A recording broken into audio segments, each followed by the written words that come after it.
And we got another Cleveland Moto podcast. We are running. We're rolling. We got numbers. We're doing it with parallel recording devices. We're doing a little sample. I hope you guys liked last week's podcast. We did a little tweaking, so hopefully it was more listenable and less horseshit. No, the content was still horseshit, but we hope it offended your ear holes less. But yeah, so we got a big crew today, and we got visitors. So to my left, who you are, what you wrote. I'm Oscar, and I didn't write anything this week. You didn't write shit all week, did you? I did not. I'm horrible. Yeah, it's been a slow week. I'm Chance, and I rode my 06 Boulevard S50. And it's the same bike we saw you riding at AMA Vintage Days, right? Yeah. So the blue one? Yep. Yeah. Oh, that's cool. Very good. And where'd you ride in from today? I rode down from Lansing, Lansing, wow. Michigan. Yeah. Hey, all right. Nice. Yeah. Very cool. You going back tonight or tomorrow? Tomorrow. He's going okay. to stay at our house tonight. Okay. We'll give him the couch and a cat. His couch or his cat. We might get two. Yeah. Right. Exactly. Right. So just throw the milk ring. He'll bring it back. It's totally cool. And Steve Hoffert, and I rode my Zero here. yeah. I've been riding my Africa Twin, That's why we didn't hear you. and then I was riding my Helix too. Oh, you have ridden the Helix. Yeah. You busted it back out, huh? Yeah, That's cool. that thing's just a roach.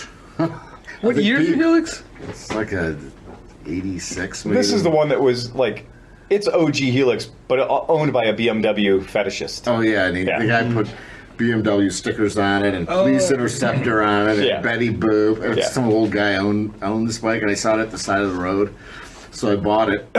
Feels like a seamless transition. Yeah.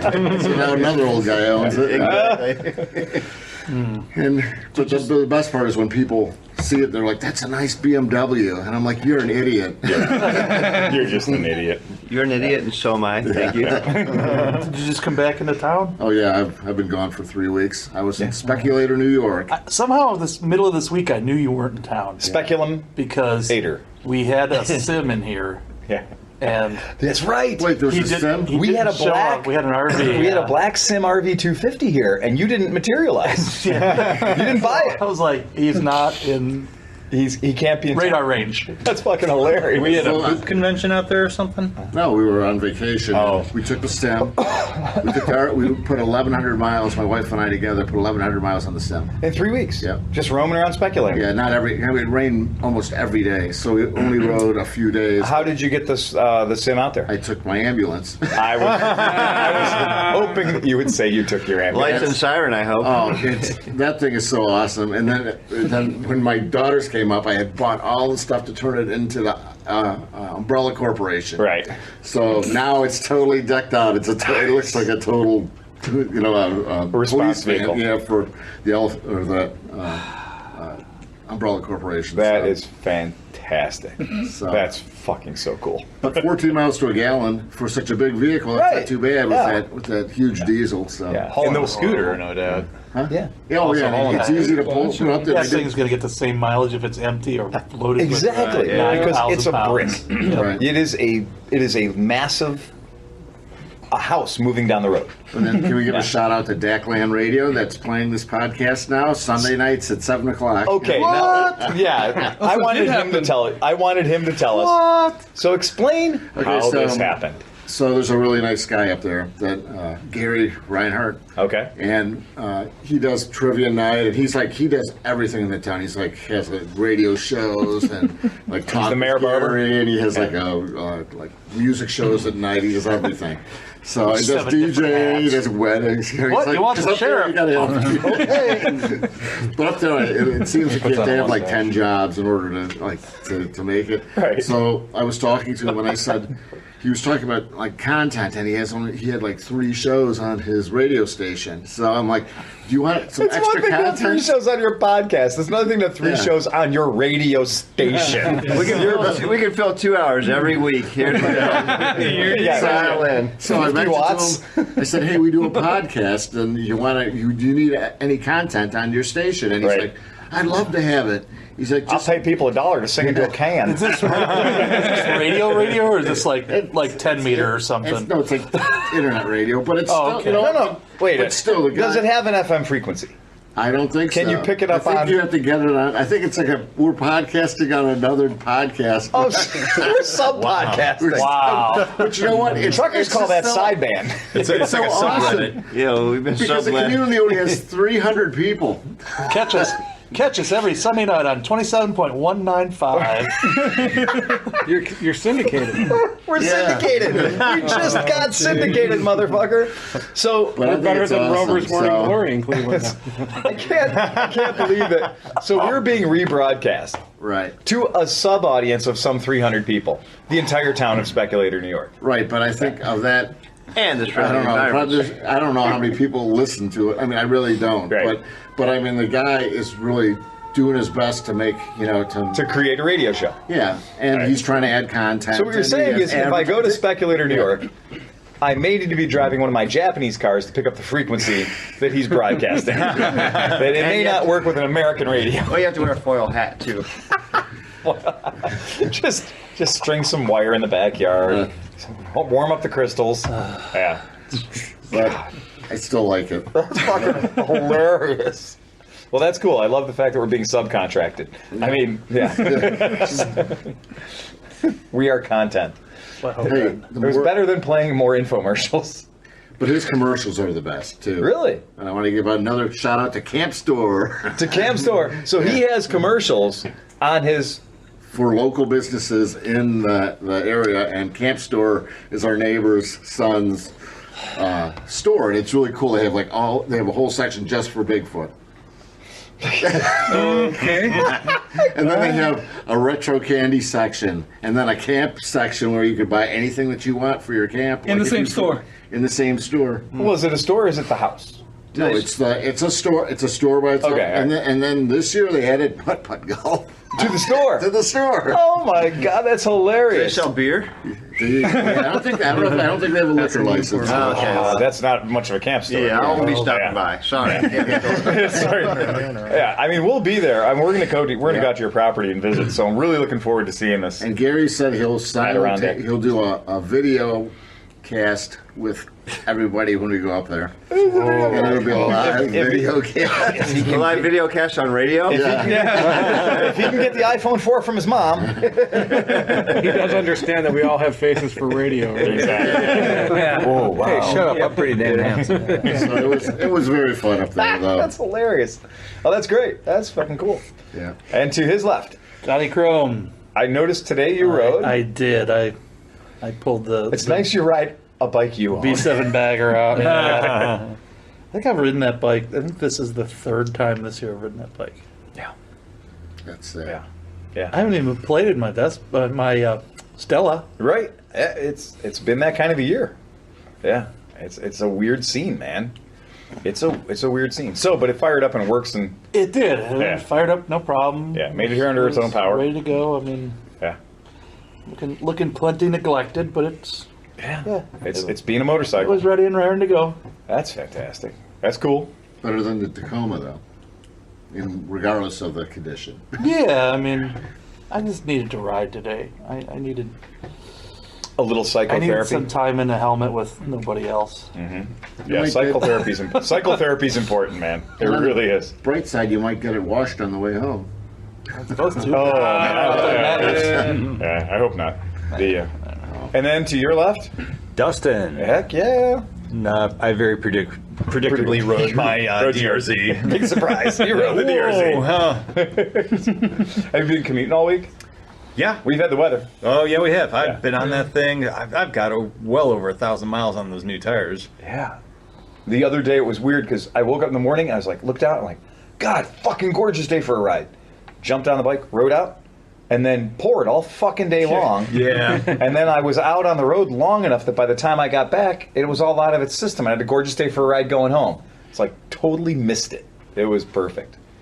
And Sleepy, you been riding? Yeah, the buddy, as usual, my favorite thing. I in the love whole this world. fucking conversion Yeah. from a stunta to a buddy aficionado. Oh, but I mean, I've loved scooters the Yeah. whole time, but the buddy I just ignored, and I shouldn't have because it's my favorite bike. Yeah. And then I did ride my Stella a bit, and it still hasn't blown up, so that's a positive. Wow. And, yeah, so Careful on that break-in. yeah, Ride a little harder. It won't disappoint you. No, I think we can squeeze a soft C's out of here if we try hard enough. Yeah, right. I'm just waiting. But now it's turned into the bike that I'm just waiting for it to seize. Like every moment I get with it, it's like I know it has cancer. Yep. and it's in stage 4. Even though it's been tried to be cured, but I just It's got the stage 4 kit. it's let me down. It's let me down so many times that I'm waiting. But right now it's running good. And then I rode the Super T to work and whatever. But yeah, you know what's funny now is it's turning into the gamble bike. It's like, how far do I go from home? Right.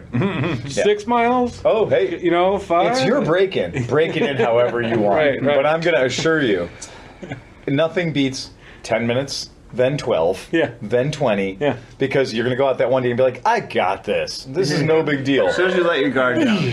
Yeah. The sound of a suddenly slowing rear tire. Oh, yeah. Yeah. Yep. That is not awesome. There, like I said, there is a sound that motorcycles make just before the rear wheel seizes. Oh, yeah. There's a weird sound, and I can't simulate, but it's like a. Yeah. And I think that's the sound of like the last 3 thrusts the piston makes as it's melting itself to the barrel. That's kind of the sound I make in the last 3 thrusts, too. Oddly enough, I think my washing machine made that sound today. That sounded like a seal. Fucking a jet ski or something. Usually what follows... Say hello to my sex life. And then what follows that for Dustin is the girl going, "Oh God, what did I do?" And oh no! What'd you ride? I know you showed up tonight on a real piece of work. That's a real piece of work. I've been in the shitstorm state of Florida for the last week. Yeah. And I got home. I did a couple of days. I was actually pleased to get home and ride the Ruckus around for a couple of days because the weather was nice. But this afternoon I ran to a 12th pack of Victory Brewing Corporation Golden Monkey. And I showed up this evening on my bicycle. In one setting, huh? Yeah. In one Well, setting. there's a couple. It started out innocently enough. I was going to cut the grass, and then I cut my neighbor's grass because he always doesn't cut his starts. grass frequently, and he provides me with beer when I cut his grass. Well, there you go. And then I went to Would you rental like to property and sample cut my the grass monkey? there. That's and, a symbiotic relationship. well, another buddy shows up there for aforementioned beer, Right. and it was all downhill from there. Yeah. And yeah, Yeah, you know it's bad when you're looking for a lawn to mow so you can have a beer. yeah. If I get another lawn in, I can justify this beer. So I cut 3 lawns this afternoon. Drank 12 beers. And drank, I'm going to say 6. But Oh, really? I'm talking heavy duty shit. They are heavy-duty beers. Golden Monkey, like 11% or 10%, whatever it is. I don't know. So And, you were ready for a bicycle. Yeah. I'm honestly surprised you made it here on the bicycle. And the funny thing is, it's like 4.5 to 5 miles from my house to get to the shop here, Right. but it's all uphill. So when I leave here this evening, Both it's all ways. downhill. It's all done. Pedals spinning on Yeah, exactly. That would be over Yeah. all the way home. And I'm not kidding. When he says it's all uphill, it's got to be at least a 1 in 5,000 grade. It's almost unnoticeable for anyone. It is almost unnoticeable. Anyone that rides bicycles or yeah. has ridden You'll notice, bicycles, yeah. like, Yeah. you know exactly what I'm talking about. It's like an imperceptible hill, Right. but it feels like you're dragging a lead sled behind you. And then sometimes you go in the opposite direction. You're like, I'm a fucking stud today. Yep. Because you're like really doing cruising, great. and it looks like you're on flat land. So I'm looking forward to the ride home this evening because it's. I know that I'm going to. You know it's downhill. Yeah, And downhill you're right. all the way home. Yeah. Pete, it is all downhill from here. The wind will shift, and then it'll erase your advantage. He'll have 4 psi and not enough in his back tire. Yeah. It took all the advantage away. I've been riding the Lambretta, the 1960 Lambretta Mark II, the Series 2. I saw it Yeah. got burgers the other day. It did get burgers. It went and got burgers. I just realized I hadn't ridden that bike since like last November. So I went up, I opened the gas tank, smelled the varnish, smelled the furniture polish that was in the bike. Yeah. Thought, well, it is a Lambretta. It does run at 4%. Yeah. And it does have it's piston ported, so you don't have to worry about a lack of mixing going on. I gave it 4 kicks, and on the 5th kick, it lit right up, and it was just fucking happy as shit just to sit there and burn nasty 2-year-old gas. And I was like, well, I started it. Now we gotta burn some gas out of it. So I rode it around for 3 days straight, and rode it here to the shop, and just forgot what it's like to ride a fucking 60-year-old scooter to the shop from my house. And you're like, I now have reacquainted myself with where every crack and bump in the road is because it's got the Springer seats, it's got the Solos, the tractor saddles. So like your tires get a taste of the bump, and then you get the full size portion. And so you spend your whole time just bouncing up and down on that seat. And you're like, yeah, okay, this is a thing. But at no point ever did I feel like fast. There was one point where I was like, I should probably back out of this a little bit because I'm clipping along pretty good as I'm passing cars on Lake Road. And they're probably going, what the fuck is Pee-wee in such a hurry for? He doesn't need to go that fast. And it was fun to ride that. And then last night we had to go to Pistons and Pints, which was the biggest. They call it the Roundup. So it's the Roundup. It's at Prosperity. Two-wheel Roundup. Two-wheel Roundup, yeah. There were 200 bikes there. It's the biggest I've ever seen. It was beautiful. It was crazy. Beautiful weather last Yeah. night. I mean, it was insane. I've never seen that many people. I've never really seen both sides of the street full. Yes. And the entire restaurant and the patio were as assholes and elbows. You couldn't put anybody else in there.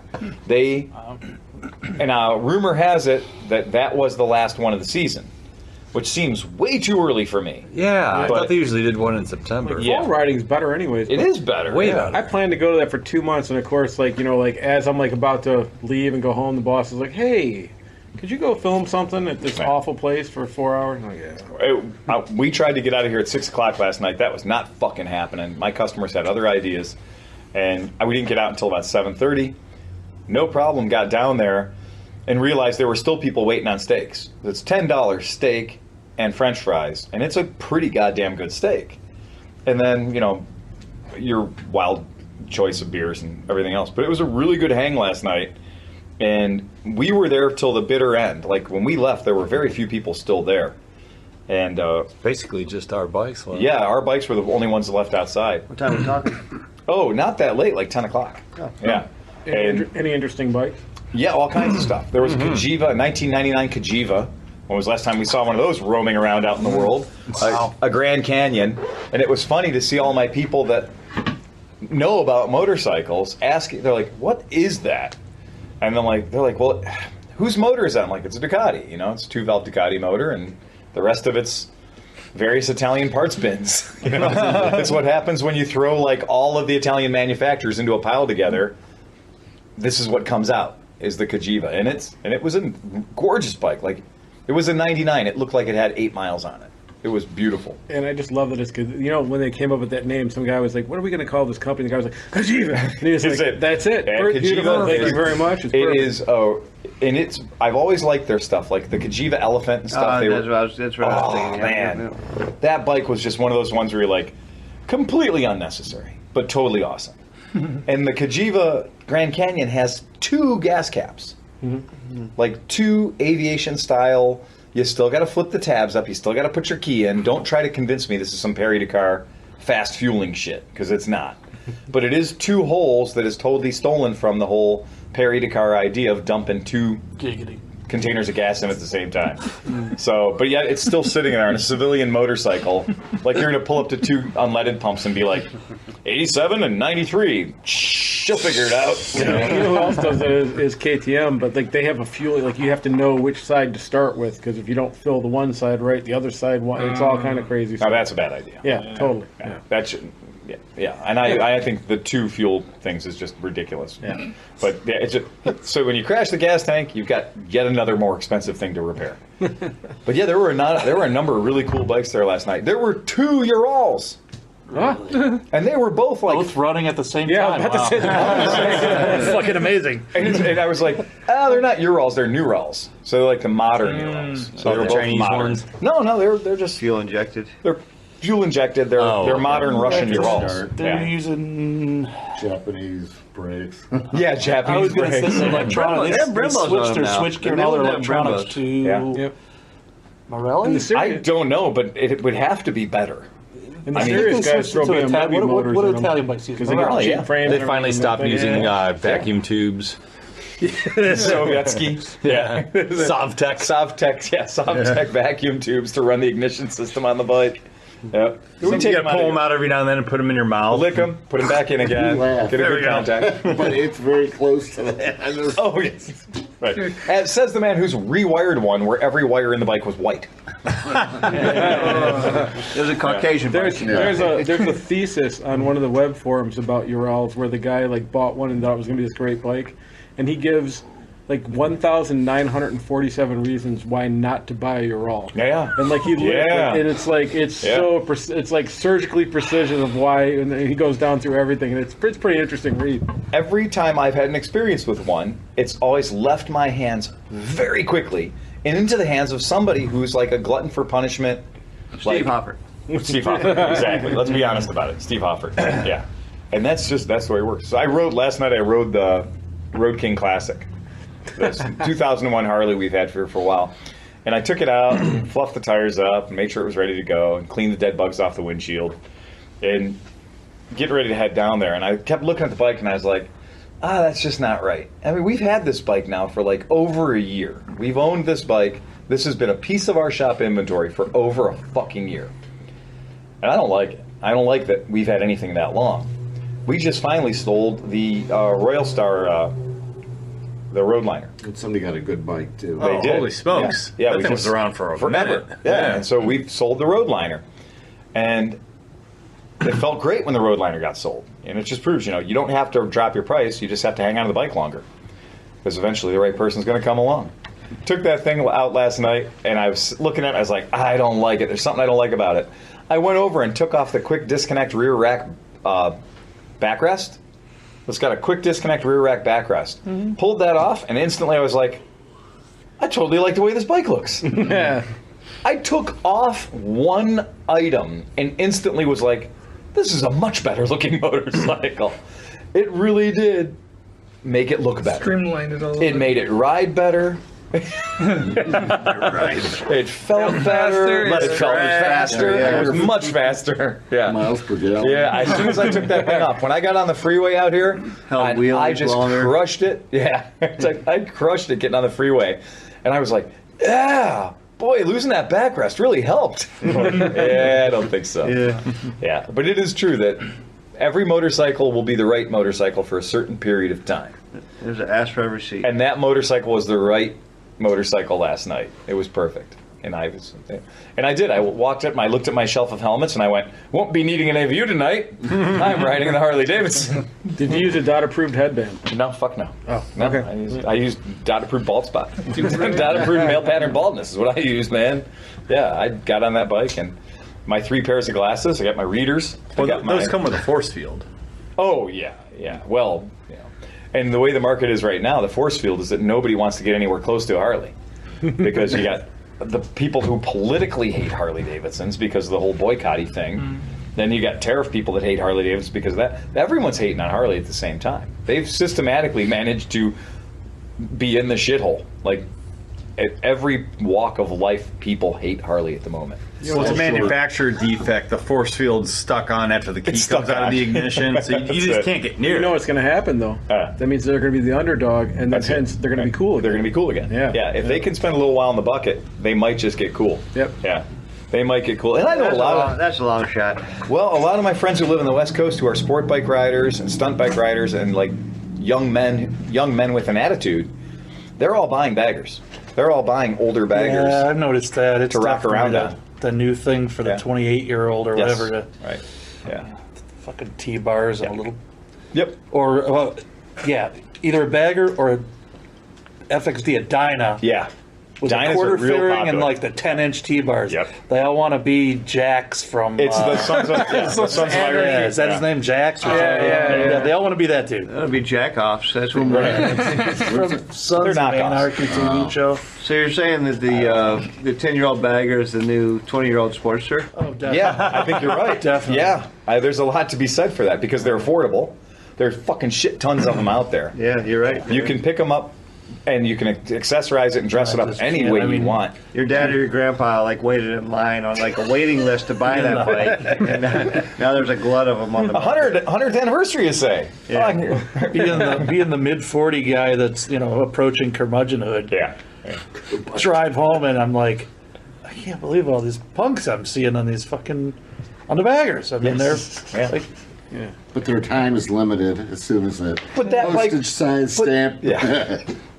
But that bike right there is a proof that for $6,000, any dickhead Does can not have a bike. It does not Not any whatsoever. dickhead, every dickhead. Every dickhead, right? It does not whatsoever posture their girlfriend's ass in Right. nearly as nice a position as the sport As bike. the sport bike that they got rid of. Other drivers Exactly. to ogle. Yep. Do that. I'm sorry, Becky. You're just not sport bike material anymore. Arch your back a little more. I'm sorry, Becky. We got to get a bagger. Why? What are you trying to say? I'm saying that after the second kid, it just got. As his voice trails off into the ether. Yeah. When you're on the back of the sport bike, it looks like I'm on a bagger. Right. Yep. The saddlebags you got on that. All right. Yep. Nobody wants to see your episiotomy scar, sweetheart. Well, There's probably a website. Long days on the road. Yeah, there's a website somewhere for that. Again, ask for every seat. But yeah, I rode it last night and it was kind of fun. But yeah, I've been riding the Kimco Yup. Plastic, fantastic, scooter. Yup. Every time I ride in, people like Luke or one of you guys, they'll see me pulling and they look at me. Yup. Yep. It's a bad name for a bike. is it the same engine and power transfer unit as the? It's the Bentonwin 250. Okay. Yeah, so it's a Bentonwin 250 drivetrain. I don't which know. I is- think Yup is better than Bet and Win. I know. Bet and win. Yeah. Bet and win, BMW, yeah. So the Kimco is famous for bad names. The Like Kimco? like Kimco. We'll just start with Kimco. Yeah. You mean that's from Korea, right? Ah, god damn it. You're from Taiwan. You should have called it like Tyco. Timco. Tyco. Timco was already taken twice. That's it. But All right, let's go on the record right now. If Yeah. you're inventing a scooter, what are you going to call it? not anything Kimco's ever used. Okay. We're going to start with that. We're going to rule all those. When they I brought invite our public to Yeah. the listening. I want to make one called the Pew Pew. the which That'd be French. It has to be electric though. Yeah. when we signed up with Kimco, and Just they ask yourself, will it be cool when people are playing the "in my ass" game? right, yes. No, it's just Does the name go with what the kind of "in my ass"? Suzuki do you got? I've got a Intruder. anal intruder. Yeah, we played that game before. The anal intruder. Suzuki had a win with the Bandit, though. The anal bandit. They had a whole run of anal bandits. Yeah. They had loads of anal bandits. Pull the cord a little Hurricane. bit. There's so many good It names. just goes. This is the best game ever. Just pull the cord a little bit. Just starts right up. Well, what are the bikes that have come out in the market since we played the game last? Yeah, they're new bikes geez, I don't that have know. come out. The Anal Africa Twin? Well, anal gladius. Anal Gladius. It's just- That's The anal spade. Anal spade. Oh, God. It's right there. I can never look at it the same. Van Van? The anal van. Anal van. Otherwise known as Betty White. Betty White. That's true. Yeah. Oh, God. Yeah. And you could say you're anal versus. I was thinking about that. versus what? Versus what? Versus, But yeah, that's The anal monkey. the anal. Yeah, the anal monkey. Bring me the anal monkey. Bring me the anal cub. The new buddy. Oh shit, we do have a Meckel Fresh. Buddy kick. Oh, the anal buddy kick. The anal kick. The anal kick. Did we just miss anal buddy? Because Kick your anal buddy. buddy is obvious. Yeah, right? Right. Yeah. We're thinking about bikes that are come out Anal new. buddy. Hey, Oh, Michael we can't Fresh. use any old bikes. Right, bikes that have come new out ones. new We've since already the done last time we played the anal game. Yeah. Ooh, the Liberty. The anal liberty. I'm going to take an Anal anal liberty. That is pretty good. Indian has the Scout, you already said. The anal scout. Scout, yeah. the The Anal Street Scout. Fighter. The Harley coming out. Right, it is actually called the Street Fighter, Right, which is right. hilarious that they're like, Street Fighter? what do we name this thing? Let's take a whole culture and just kill it. Has anyone actually put the name Street Fighter on their bike? Yeah. Oh, well then we should call it that. Call it Tekken. Oh, Oh, the anal Nikken, or the anal Nikai, which is Nikai. the one with 3 wheels. Yeah. The Nikai. okay. Yeah. So we've had a big week around the shop. If you want to avert your gaze to stage left, what you'll see is up until the Burgundy bike, those are all bikes that sold last week. Wait, you sold Chewy? No, Oh. I said up until the Burgundy Reformed bike. Burgundy, yep. Yeah. Your PC 800's gone. PC 800 has Wow. From this side over. Yeah. Oh, yeah. So yeah, so you mean you're talking about the ones with the sold tags? the ones on with the them? sold signs. Yeah, exactly. The ones with the it. sold signs on them Yeah, are all yeah, sold. yeah, yeah. Yeah, they're sold. Oh, I thought it said solid. Like, these are solid. They're solid bikes. bikes. And then including two, the Kawasaki S3 in the window. How much is that S3 in the window? Apparently, it's $3,500 shipped Nice. to Japan. Cheers. You're shipping it to Shipping Japan? it to Japan. Yeah. Damn. Yeah. That has to be like Would 25 they like an bucks. S2 to go with it? Like a little brother. I'll make a call. And so yeah, they're paying me money to convert it, to put the parts back on it that were on it before somebody toots it up. So I've got turn signals and whatnot for it, and they're paying us extra money to make it run. So it's going to Japan. Hey, speaking of shipping things, what happened to the Australian bike? Oh my sweet Oh, baby yeah. Jesus! You're gonna love this. So podcast listeners are gonna love it, and conspiracy theorists are gonna love it even more. Do tell, Uncle Phil. Do I tell. will. Yes. I want to know. The person who won it on eBay lives in Australia. Thank fucking God. That would be hilarious. So yeah, so our Australian winner has asked us to put it on eBay and list it and sell it. We did, as y'all know, because we hoarded out pretty hard, and we had bidders, we had action, we had watchers, we had all the delicious things that you have when you run an eBay auction. But the one thing that we didn't have, that I was kind of upset about, is we didn't have a bid over $6,400. And that upset me, because I feel like that motorcycle is worth more than $6,400. And in fact, I got to thinking I would pay more than $6,400 for that motorcycle. Oh, So I no. You bought the bike? Now, that's my way of saying fuck you to the market. That's what I think it's worth. So I bought it. I like the bike. That's a lot of bike for $6,400. That's what I'm thinking. That's a lot of bike for $6,400. So after all the fees and everything, what did this awesome guy in Australia get? He I got, have no idea yet. We haven't Okay. parsed it yet. We got to wait for eBay to do. but he's their- getting a big fat. He's getting. He's getting a big fat fucking check. So his $20 investment. Anything over netted 20 him. bucks is I'm a, guessing it's a good $6,000. thing. Yeah, probably $6,000. Exactly. Yeah, That's something like awesome. That's pretty Congratulations, cool. that. Australian Yeah, guy. great. Yeah, that's fine. So that's cool. But yeah, I just so Does Australia make whiskey? yeah. He should probably send us a bottle. If they of, do, it'll kill you because everything in Australia kills you. Yeah, that's true. Yeah. So yeah. So Renee, I was like, well, I can't bid on my own auction. So Renee's the high bidder. So Renee bought the V7.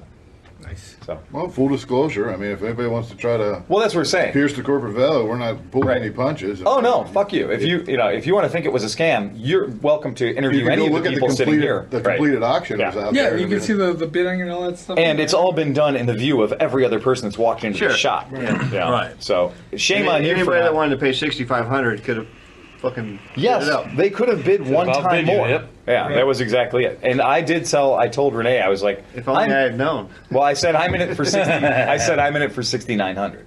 Is where I said and I would get. I wasn't going to pay more than 6,900 for it, and because I can buy a new in the crate one. You could only The go thing is- 69 because if you go 70, you blow a rod. Blow rod. Well, if you go 69. Well, the Oh, thing was, 68. Yeah, that's right. I can buy one in the crate for 6,900, but I can't put all the accessories that were on it. I can't put all that $2,000 with Agostini shit on it. Right. And I already done it, and I like the bike. What are you charging Renee for shipping?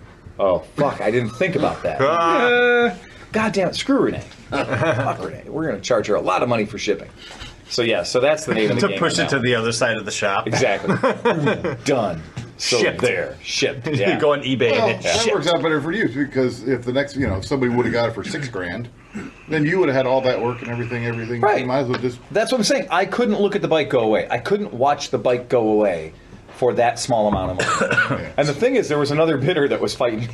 So I was like, motherfucker. So I was like, Oh man. At the end of the day, yeah. the winner I'll give you 3 of- beaver pelts for it. Oh yeah. At right. the end of the day, hey, where's Beaver Boy? Anyway, Yeah. He's working on Squirrel. a project. at the end of the day, Yeah. the winner of the contest Yeah. did get more than anyone else would have bid. And that's the point. I mean- He got as much money as he could have possibly gotten. Yeah. Now that eBay being, says so. That being said, the Yeah. next raffle bike's going to have U.S. residents only. Probably Yes, you stapled bet your into it. ass it's going to have U.S. residents on it. You fucking know it. Yeah. Is it going to be the same bike? That's the question. Right, no, it will not be the same. Yeah, we're going to trot this one out again. It's the official Cleveland Motor raffle bike. Oh my God, Oscar won this time. That's Spin the wheel. Phil's going to sell his virginity for the third time. For the third time. That's right. Yeah. Well, it grew back the first 2 times. 10 years it grows back. Yeah. And so I sold the Black Bomber, which was pretty cool. I sold the Black Bomber to a guy in Iowa, and he was on the phone with me for a long time, and he was like, I'm not sure if I want to buy the Black Bomber, but I also want the 75 CB750. Like, which bike would you buy? All of them. And I went, well, I'd buy both of them because I already have. That's why they're here. Right. I clearly feel strongly enough that I bought both of them because they're here. And he went, oh, man, you make a good point. I was like, really? I made a point? And so after a little while, he called me back and he goes, you take $500 off and I'll buy the pair. And I went, sir, mission accomplished. So he bought the pair. So I'm delivering those to Chicago. So he's getting the Bomber and the And the CB750. K5. It's a good looking pair of bikes right It there. is a good looking Yeah. pair of bikes. Yeah. He just walked into a real nice place. The blue one with the perfect pipes. Yeah. I know, right? Well, they're all going to leave at some point. They're all So going what's to the deal leave. with the blue one? What's that? What's the deal with the blue one? The Blooper Hawk? Yeah, the Hawk. The Blooper Hawk went to a guy in South Carolina. Sweet. Yeah. So he bought the Blooper Hawk down in South Carolina Why is that the Blooper Hawk? because it's blue. Yeah, Oh, And it's a Super Hawk. Right. Okay. It's a blue Super Hawk. I'm thinking Blooper like there was pretty rare something color, weird right? about It's that not- year. It's just or that- it is a more rare thing, and it's that generation. Those bars are the factory bars on the bike. Was that through the power of Facebook or? That was all through the power of God. Shameless plug for a company I don't like, Cycle Trader. They all went through Cycle Trader. But once again, We talked about that last time. I'm a dealer, and it costs me a lot of money. There's people that cruise Cycle Trader looking for shit. Hard. They do. It's Put it on there, they found you. So well, and that's how many bikes. So we've been running that page we've been running those auctions or those Cycle Trader ads for about a month now, and we've got there's real appreciable gains there. So that's a for that's a big Dustin, the thing. blue one that's the Super Hawk. Yeah. You call it the Blooper Hawk. I just came up with that. Why do you call the Black Bomber the Black Bomber? Well, because That was it's its called the name. Black Bomber. Yeah. Oh, okay. Because the I just wanna make CB450 sure was everyone's called keeping the up. Black Bomber. Yeah. The Blommer. Yeah, the Blomber. The Blumker. Who did that, though? I mean, That's the brown one. What's that? the, I mean, I don't know the if new that, cycle, was cycle that- world? Or? Well, I don't know if that was an official name from Honda. I'm gonna be honest with you. I what don't know. I don't think. I don't But know. as When far you as- hear it, though, you know what they're talking about. as far as If I've someone ever said- known them, Yeah. Because there was the Big Bear. Was the Big Bear. Big Bear Right, Scrambler. right. There have been a number of bikes that have had names that were not part of the normal naming structure of the company. Certain. I mean, Kawasaki had a few. Right. Suzuki, almost every Suzuki Has some had kind a of name. hustler or like a name that was in addition Hustler to or yeah. Probably Trail the this or- Japanese did not call it a Black Bomber, just because. But a bump. They called it the. It's probably They call it American the- marketing, like maybe in the States. I don't We know. saw this one, Enola Gay. Fuckers. It's a the big one. Blumpkin. You can It only is a big adjust one, the yeah. head on the They're toilet. the big and the little bike that match Fat Man and a Little Boy. Yeah, I don't know. I don't honestly, and I've owned them, and I don't know the Japanese story. listership just dropped. I'm I pretty just sure that was a bit of American that's funny. marketing. Let's hope that somebody chimes in. Too soon. It's been up. Let's hope that one of our listeners can say, "Well, you dumbass, you call yourself a motorcycle guy. I know feel why like they I called should them." know, I feel Black like I Bombers. should know this. I thought one of you would, and I legitimately did I not. don't I know. mean, I'm not baiting you guys. I'm just Well, like, I don't know. who started it? Let's Was talk it? about the Honda Z50s. They were never technically called monkey bikes No. in the United States. No. But when you say monkey bike, everyone knows exactly what Clearly, you're talking they know about. what you're talking about. Yeah. And now So- they marketed them that way. Yeah. And now the new and one's now it's coming out as literally the- called right, the yeah. monkey bike. right. Yeah, it's called the monkey. Yeah, I mean that's pretty funny that name power, that the power of a name, Suzuki intended for it. Every time the bike was released, the nomenclature was there, and then the name was there as part of the bike from day one. Whereas the Honda CB450, well, see, I guess I was under the impression that the CB450 was called the Black Bomber by Honda, and it's not a bad name. It's actually quite a good name. It's surprisingly not bad. considering what we just talked about comes from Kimco. So, like, left to their own devices, they will come up with some stupid shit. There's also, the bomber was also called the Dream, the Hellcat, or the Dragon. Really? This is right here is also called the Prophet. Prophet, like P-H-E-T or F-I-T? Prophet, P-H-E-T. Oh, okay. Motorcycle history, 1965 Honda CB450, the Black Bomber, or the Prophet. Interesting. Well, at least that acknowledges Black Bomber as being perhaps a corporate acknowledged name. So there's something there. That's a really good question. I'm glad you guys are Googling it to find out more. I think, like we're saying though too, like in different markets, whether it's European or American, North American, or Well, like in Canada, it was the Hellcat. Right. Yeah. In Europe, and it was first released in England was as the Black Bomber. So maybe it actually literally came from the factory. Called the Black Because Bomber. the factory Calling it the does that. Black Look at the CBR. They had the 900R Fireblade. here, but the Fireblade in Fireblade, yeah, Canada, and absolutely. you know, Right. in Europe and everywhere else. Yeah, but exactly. there's some names that don't translate. Like if Hornet. you think of like the Chevy Nova. Like, Well, yeah. I was gonna say that, yep. Oh yeah, Yep. I drive a Pajero.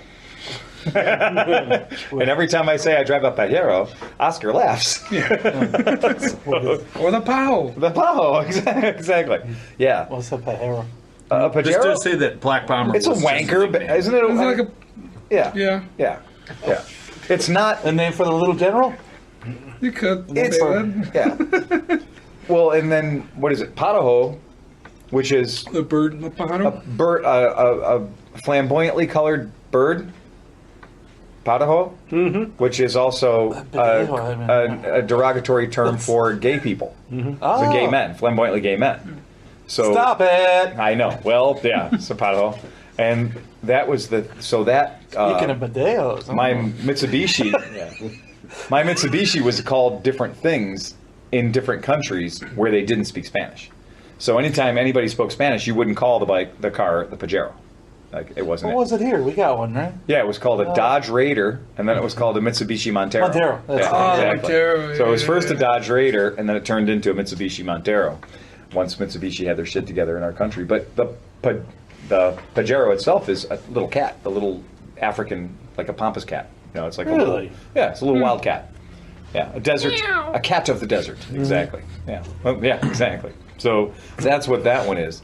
But yeah, that was it's been a good solid week for selling old bikes that have carburetors out of my life. Nice. I couldn't be fucking happier, honestly. It's just like, yeah, and I'm looking at these ones, and I'm like, okay, who's next? Yeah, who's jumping out of the boat next? Because there's going to be a few. You, on deck. Right, get out of there. Yeah, I know somebody needs 2 KZs. I know somebody needs a KZ 900, and somebody Fix needs- yourself up a little bit, honey. Come on, bring yourself up. Come on. Put on your fancy shoes. Get out there in the corner. I need more two-stroke stuff.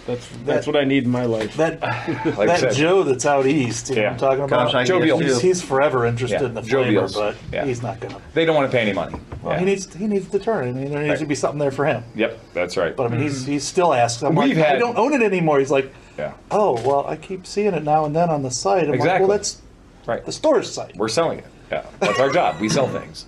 I've had no less than 20 emails about the Dragon, about the green bike, you know, about the 77 KZ1000. No less than 20 emails. But the funny thing is, everyone's like, well, so how much would it take me to pay you to paint it, to take it and paint it back to factory colors? And I'm like, go fuck your hat. I don't want it. I don't want that job. You know? That's something I had thought about at Yeah. one point, was just getting a set of tins. Right.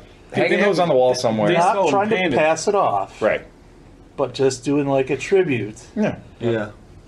Get like the what does everybody want? The brown and But brown and orange. orange isn't even 1250 remotely correct bucks. for the year. It's not, And so that's the thing is, but the internet is full of fuckers. that's what I'm saying. We're not They're trying to such pass it off as fuckers. something it's not. Well, yeah. But just a very nice Unless you painted it tribute. 1977 factory color, Which were it was probably green. to dark green, Dark green. red. Yeah, they weren't awesome. The colors weren't great. Dark They green, were like shitty dark blue. 1970s highlights. colors, though, which Right. were great at the day. In the Now, day. like looking back on them, they look hideous. They look but- bad. But Yeah. there's companies that sell tins painted with the side pieces, fenders, painted, yeah. everything for $1,250, $1,300 Something like bucks. that. And That's yeah. it. $1,250, $1,300. So No, I'm poor, but I'm saying if you're spending your money like a champ. What was in my mind was if it takes $1,000 to put a set of tins on it, Right. probably get 500 out of those. Right. Does it boost the value of the bike? Yeah. And I can tell you one thing. to a lot of people, it would. What that bike has done is that bike has given me the names and email addresses of 25 or 30 Worthless. That are interested. are completely full of shit. Oh, they're interested in those bikes. That are 100% full of shit. And they're They are another going to 30 criticize something they have no intention or means of buying. Better than vintage Moto Guzzi for that. This then. is what I'm saying. It was. I mean, everybody's chimed in about. Well, that can't be a 77 because the fork legs are wrong, or it can't be a this because of that. Everyone says the beginning of the email starts with that can't be a because of this. Right. That's how all the emails go. 25, 30 of them, no problem. Well, our friend the You 19 can't be a buyer Right. because you're a douche nozzle. Exactly.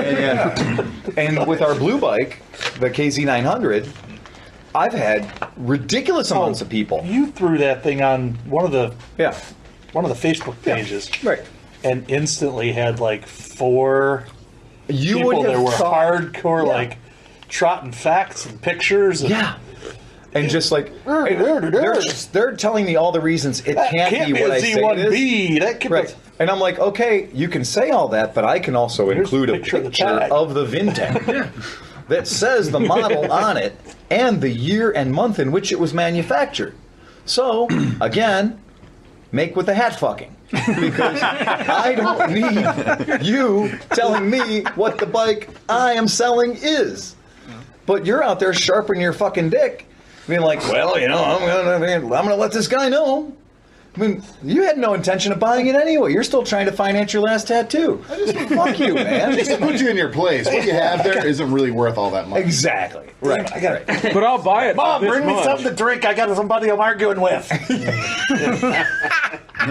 Give me another hot pocket. Give me a hot pocket and a monster. I'm gonna be up all night. I'm gonna be flaming this guy hard. Yeah, I need to school this guy. Bring me some cream. My fingers are cramping up from all the typing. Fucking hell, man. I need to fire up my troll accounts. I have never had a bike get so much fucking venom as that blue KZ. And people are like, those side panels are wrong. Those badges are wrong. This is wrong. That's wrong. The turn signals are wrong. Once again, you fucking, who gives a shit? Your name ain't Barber. You don't have a museum. Come on. And you're not representing it as a factory. It's not a original. museum piece. Have you seen it? Nobody's going to threaten to put that bike in a museum. No, that was the rare dragon pink color. Yeah. The very rare, only a handful And the of those blue were ever one? produced. Oh, the blue was, yeah. Oh, that was that one special Was. 1975 bowling ball blue they Just did. like those, they have the Hondas that did the same thing. Right, yeah. Kawasaki copied They them. copied Hondas. You know, yes. if you can make up a something. mythical guy in Japan that was like a customizer, Yeah. they were like, oh, he bought him off the floor and customized him. And Mr. Oizo, he did this. Well, you remember It's an Oizo classic. the XX1100 that we had? That XX1100 was the Bob Jones special or whatever, yeah? Yeah, Leonard Jones. Yeah, there Yeah, you go. right. And so he was like the X11 Heaven guy. Like that guy was the guy. And that was a Bob Jones Wrote the X11 book, special, whatever the literally. fuck it was. He literally wrote the book on it. And I happened to luck into buying the bike that was his bike. Like his, not his personal bike, but it was one of his limited edition specials he did for dealers. So it had his name literally engraved in the back of the seat. So that's pretty cool. Like the provenance is all there. It took me a little while to find it, but once I found the book and then I found out the reference about how he'd done these dealer specials, that's pretty cool. That's pretty neat.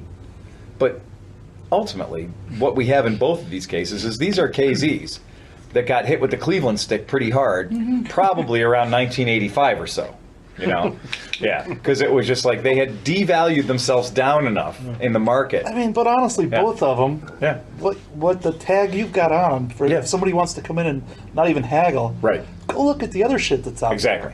there. I mean, there's people wanting $4,000 for stuff that's worse than that one. Way worse. I'm pointing than at the that. blue one. Right, the KZ900. The, Yeah. the blue one's not quite as nice as the Dragon. Exactly, the Dragon's nicer, yeah. Well, the And I mean- KZ hasn't hit the CB thing though, because Yeah. the CBs, Honda CBs, the prices that people are asking for stuff. Yeah. Like I have a frame and a rusty fender and sort of a motor, $5,000.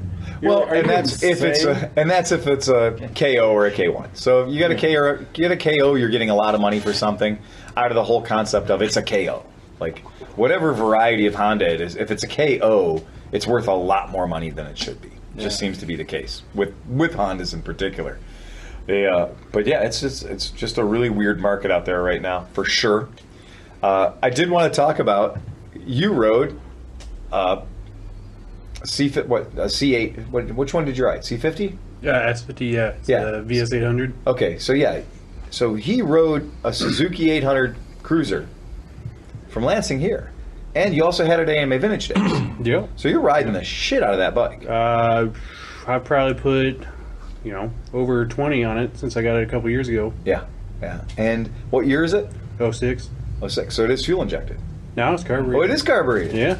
It's an illusion. Yeah, I just went through Yeah. syncing them the other day. Yeah. Isn't that fun? Oh, it's great. I just did a Marauder the other day. Yeah. Same They motor. run great when they run. I mean, once you get those 8 fucking different cables and Oh my god. yeah, there's Why did they build it that way? I don't know. That's bizarre. When you look at that linkage setup, That's Yeah. yeah, Really that tune motor's- the piano. yeah, it's something. yeah. That's just dual cable throttle, and they both have splitters, or at least that's Marauder. Mm-hmm. 2 throttle cables to the front carb, 2 throttle cables to the back carb, and then another cable going between. Between the two. Yeah. Yeah. Yeah. That's, No, this has got one to each carb. That's nice.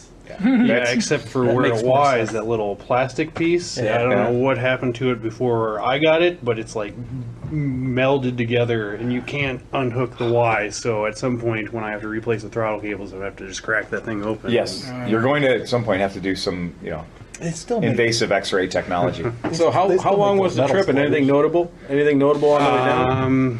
It was like 220 miles, something like that. I just 220 took miles, two most of the way from Right. Toledo. The only thing notable, I saw a fishing shop called Happy Hookers. Yeah. Right there by the Perry Nuclear Power That's Plant. right by the nuke plant. Yeah, In the shadow of the nuclear power plant. Yep. it's like I know what you're talking. Yeah, that's a good spot. Oregon, Davis Bussey, Bono. Yeah, it is Dave. Yeah. Davis Bessie out there, Toledo. Yeah. That's it, yeah. Yeah, Davis Bessie power plant. Yeah. The what that brings to mind is I've been riding. We have so many customers that are bringing in big Japanese cruisers, and we also have so many customers who are trying to sell me big Japanese cruisers. And here's what I can assure you about your big Japanese cruiser: it's worth less than you think it is. The market has not been kind to big Japanese cruisers. And in fact, as we all know for how long it took me to sell that Roadliner, we had to wait for the right ass. Sold the Roadliner. I know. Fuck yeah, right?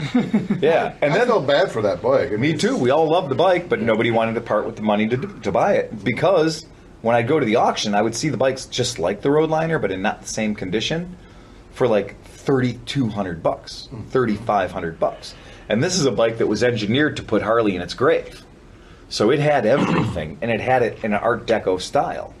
And it had everything that was costly, things that cost a lot of money, like the handlebar perches and everything else, the triples, the risers were all unnecessarily ornate for no good reason other than to be like, fuck you, Harley Davidson, look how nice we can build a motorcycle. And they did. And Yamaha built an amazing motorcycle, and it promptly showed how not a Harley it was, because it devalued so much. And you could pick that bike up. The winner of the guy who ended up buying the bike picked the bike up for like $6,000. So with low miles and a limited edition paint scheme and good stuff. And I was looking at the market for what fuel injected Japanese cruiser bikes 800 cc's and over are selling for these days, and it's appalling how cheap they are. It's shocking how much motorcycle you can buy for just no money at all. scooter money. Well, I got Scooter that for like $2,700. This is so this it is can what only we're saying. depreciate so much. And how many years ago? Right? Like 3 years ago now. So 3 years ago, you got that bike for $2,700. There's this rule about like it can only depreciate so far. Yeah, it's an 06, so it was less than a 10-year-old bike. Right. It How many had miles did that one 17K on it. 17K on it. So that's nothing. Yep. Under Yeah. $3,000. Under $3,000, right? Good deal. So that's like all these people that like, not all these people, but several people that say, like, "Oh, I can't afford motorcycles." God damn it, you're looking at the wrong bikes. Yeah, that's exactly it. Because I have a lot of people come into the shop and go, oh, I just can't afford a motorcycle. I can't afford this. I can't afford that. I walk them over to our Suzuki, don't call it a Volusia. It's a C50 Boulevard. It's got fuel injection. And I walk them over to the C50 Boulevard and I'm like, look, it's got fuel injection. It's got less than 12,000 miles on it. It's got the bags on it. It's got the windshield. Yeah, $4,000. Oh, you don't? Okay, 3,500. Oh, wait, 3,200. Wait, hold on, 3,000. And I will talk myself down that fast on that bike because I know I'm going to sell it for about $3,000. A fuel-injected motorcycle. Fuck, that's, and I've ridden the tar out of it. That's a fine motorcycle. Yeah, you're saying for $3,000 you can get a bike that you can travel across the country on Exactly. without any issues whatsoever. Yeah, absolutely. Yeah. And it's cheap to buy parts for. Right. It is cheap to work on. It's cheap to put tires on. Anybody who's ever put tires on a modern bagger will fucking hate you. Because the lower and sexier that bike is, and the chubbier the piece of ground round they got stuffed into it, it's a fuck around, man. They have made the Especially tire, in the shaft drive one. everything. Yeah. It's fucking horrible. How was that Roadliner to do? Because that's a real swoopy Actually, bike. we tag teamed it. Luke did the back, Yeah. and then Okay. I did the front. The front was just like Front's any other normal. bike. Yeah. Even though it's got that big Art Deco fender and the big trellis work holding the front fender on. The trellis work is Yeah. pivots at the fender. Oh. And has a single Allen head screw holding it on in the center. So it was of the intelligently axle. designed. Yeah. Yeah. Okay. Pretty much. Yeah. It 2 Allen head screws and that drops right out of the way. And Smart. then it's just like any other bike. Okay. Yeah, I was looking at that I back. did not do the back. Though. That's a Luke did the belt drive back. bike.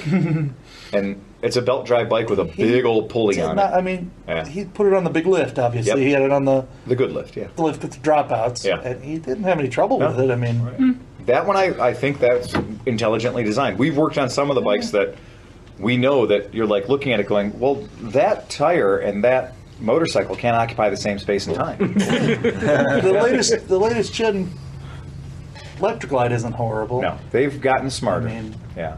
just disconnect the shock and drop the The Moto Guzzi 1400s do will little teach tricks you a so you don't have lesson. to fuck with the bag rails or the exhaust. I mean, Right. The 1400, California 1400s are no picnic. fuck those things. That sucked. That is always a challenge. People Well, are like, we know now not to drop the spacer, but I Right. mean, Yeah. even without that, it's still a few hour deal. I always like when people are like, And I mean- it's okay, I'm going to put my own tire on. I'm like, see you tomorrow. if I ever own one of Yeah. those, Yeah. that plastic trim piece is Oh, it's either gone. disappear altogether, It's gone. Yeah.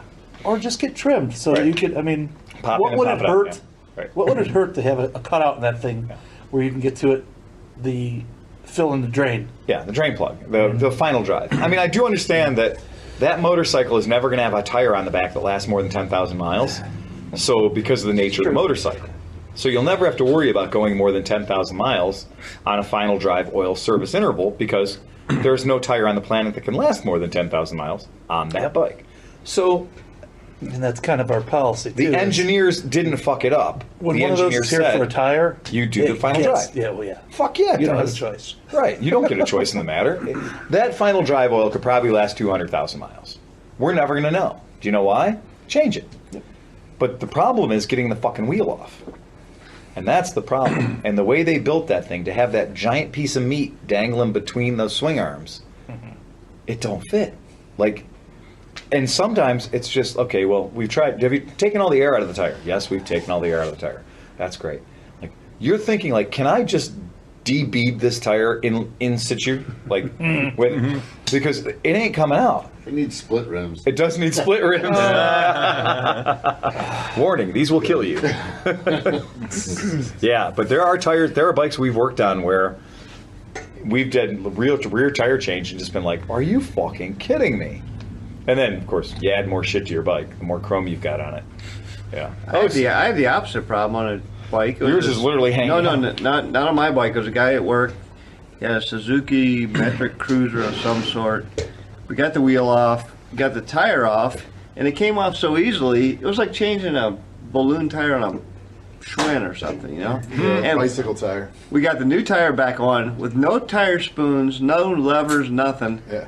But then you couldn't get the bead to seat because the drop too center, loose.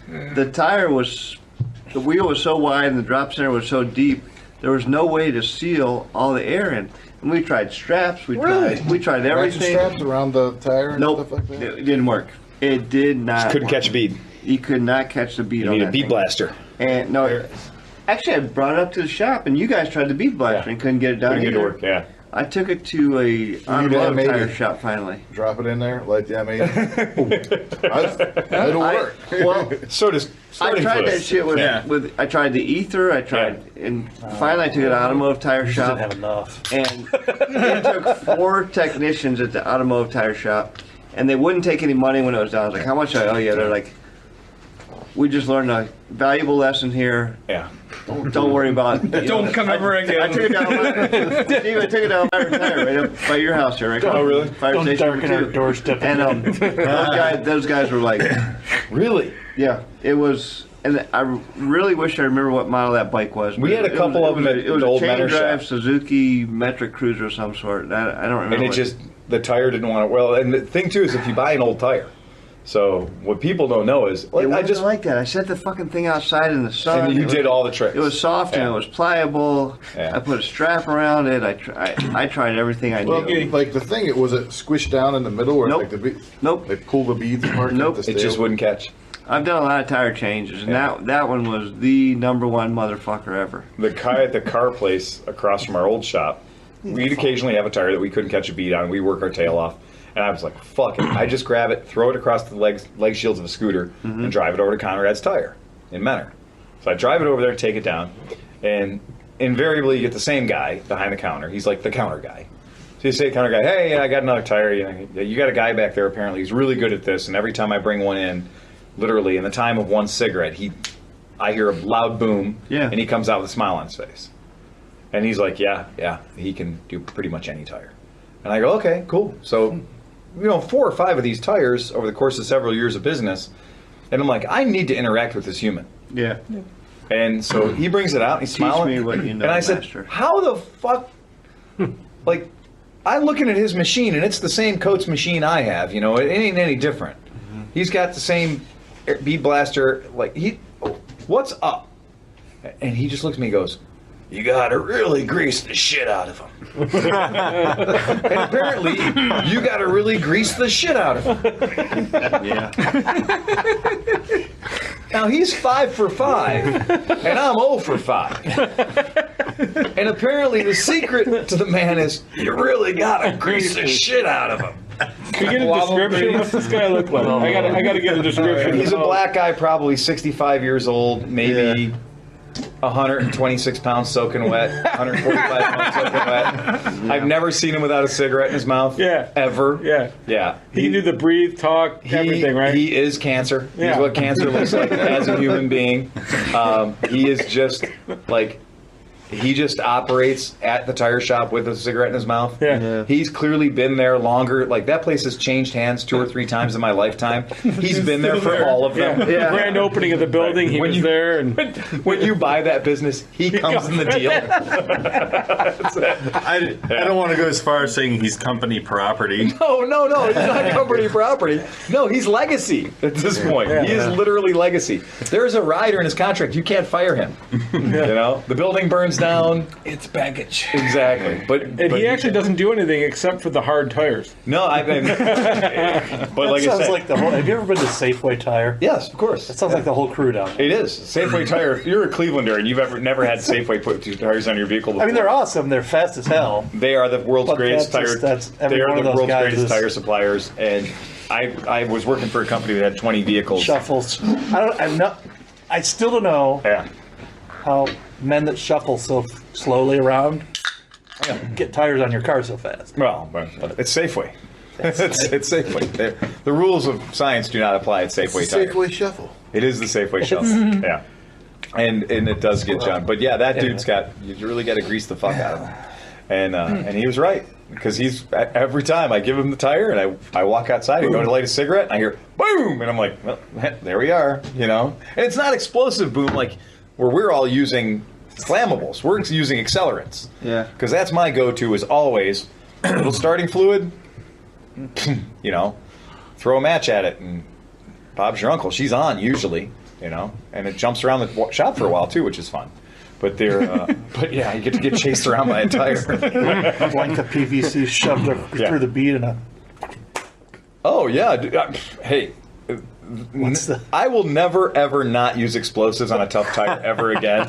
The time Dustin and I did a whole Tundra worth of tires. Oh my And they're God. big tires, and we just couldn't get them to sit right with using the regular method. I was like, oh come on, and We're wasting time. we're wasting time here, and I did. And once we got the starting fluid in there and just gave it, the first one did such a perfect job, and it was 10 psi. Yeah. So it was like, it seated the bead, and it was 10 psi. If we needed to, we could go ride that fucker. Like, we could drive off-road. We don't need a compressor. We're there. We're at the correct pressure for off-roading, so. And it's vulcanized. And it is fun. I think acetylene would be fun. You ever use acetylene? I would never try that. Yeah. Just for fun in the shop with balloons. Yeah. Yeah. Yeah. Acetylene's a cruel mistress. Oh yeah. Yes, it is. And now we don't have any overhead lighting. Or windows. Or windows. Windows anywhere near us. Yeah, it blows everything out. There was a guy in the Cleveland area blew himself up here probably 20 years ago. Oh, yeah. Acetylene. Acetylene. Done the balloon trick, you know. Oh, he was doing the balloon trick. Yeah. Yeah. And it just ripped his body apart. Well, his tanks had a leak or his hose had a leak, Oh, whatever, okay, you know, yeah. and the balloon went off, and so did the rest of the tanks. Yeah. If you are a welder, by the way, if you are a welder and you have an oxyacetylene rig in your house, and you got the two hoses that came with the kit, and you bought the kit at Harbor Freight 15 years ago, you need new hoses. Yeah. Trust me. Yep. That Harbor Freight hose doesn't last, especially when it's sitting in the corner of your garage. And we go through enough of it with our air compressors here. You know, cut the last 6 inches off. Okay, cut the last 6 inches off. Okay, cut the last 6 inches off. Because anytime it moves, it cracks and it doesn't come back. When you're down to a foot, it's kind of hard to fill it. It is hard to fill it. When I checked my oxyacetylene torches at home, and they weren't Harbor Freight, but they were like Home Depot, which is like Harbor Freight-ish. Yeah. It's a degree of. It's a different part of China. Slightly, yeah, right, yeah. Different province. Campbell Hausfeld, yeah. And I checked them, and they were bad. They were real bad. And I know that if I'm sitting out there and I'm welding over here, but the gas is leaking over there. So there were And cracks. sooner or later, they're going to meet. My welding and the leaking is going to run into each other, and it's going to be awesome for like a second. Yeah. But yeah, they're cracked. They dry rot and crack out. I had my introduction to acetylene when I was like 13. This kid whose dad was a welder brought this trash bag down. Yep. He's like, watch this. And he puts a rock on it and sprays ether on it in a cul-de-sac. Oh, boy. And then lit the ether. Yeah. And every window in the entire cul-de-sac Broke. blew out. It cost him like $20,000 Yeah. for that balloon. It was, Yeah, when acetylene goes off, yeah. it has a better property than just gas. Yeah. You know, it goes off in a hurry. Yeah. You know? Yeah. A lot of energy. It's creating real its own fast. atmosphere real Well, quick. there's a pressure wave there. Yeah. Yeah, and that's why every time I've ever had somebody pull the acetylene balloon trick, I've always fucking hated that person. Yeah. Yeah. He's like, great, now I I got didn't to need pick that all the here. wrenches up off the tool bench. Yeah. Right, 'cause they all went down. And I'm 15% left here, which is You're great. Thanks a lot, guys. Yeah, it's been for us. This summer's been pretty chaotic at the shop. We've been hustling every day. We're jamming bikes. These guys are turning many bikes out of the service department on a daily basis, and it's been a real education to watch the way we've changed here, where a guy shows up with a bike and we're looking at the bike and we're like, no. And we've become the worst, horrible, like, we have become a bunch of elitist fucks at the shop. When somebody brings a bike in and we're like, yep, yeah, that's a Magna, and we're not working on it. Well, but it only, we said no. Now, off you fuck, get out of here. Are you wearing a hat? Yeah. Go fuck it. Would you like a hat? I can provide you with a Here's a hat. free hat. Go fuck it. If we won't work on your bike, we'll give you a really good deal on a hat. Sell you a hat. I'm looking at a Royal Enfield hat over there. It's totally appropriate. Totally appropriate for fucking. Yeah. And a box of tissues. And a box of tissues. Yeah. Here's your Royal Enfield. Fuck your hat. We should make a line of hats with front holes. Speaking of Royal Enfield, did you see that they're going to do a bigger Himalaya possibly with the Oh, really? 650 twin? They have a 650 twin. Well, they have the 650 twin motor they've been putting in the Bullet. Right. Yeah, So there's right. this whole rumor thing happening where they might The do a big Constellation. Himalaya with Yeah. a 650 twin, Interceptor. and all these guys are losing. Oh, their mind. yeah. It's going to be called the South Africa. It's only going to weigh like South Africa twin. It's the South Africa twin. But the internets are all guessing the weight. You can only buy it it's gonna be a 400-pound, 600cc adventure bike, and whatever. Not for long. Yeah, and you know what? Once again, give us a chance to ride the regular 350 Himalaya for a while. I'm going to say my personal experience with the quality of Royal Enfield's products has not been great. Right. So, and honestly, looking at any of the Indian product that we've seen has not been great. Right. And You know what's funny? So side stands are breaking off of BMW 310s because they're from India. right. Because they're not used to the kind of ravages that Americans put on side stands. Metallurgy. Metal. I might have But a lot of people bitch. motor in it. What's that? I put a Honda GX industrial full start motor in it. And Yeah. But it's funny that all these people have opinions a lot of times, and you read all these opinions and stuff, and they're speculative, or they've gone to a dealership and they've sat there. But then you have guys like yourself that's like, no, I've ridden it. I've been invited places, and I've ridden this. I've done that. I've sold this. I've We done rode that. all kinds of weird bikes. And then they're like, yeah. oh, you just hate that company. Yeah. You're like, no, I have like a year or two experience in dealing with all of this. Oh, the first time when we came back from Piaggio and we got to ride the Piaggio MP3, there was no question about it. It's the second I got off that bike, I was like, this is not going to end well. You know, like the second that they let us ride that bike and I parked the thing and took my keys out of the ignition and walked away from it, I was like, I've never felt so inept in my life. Like, I'm sorry, you said?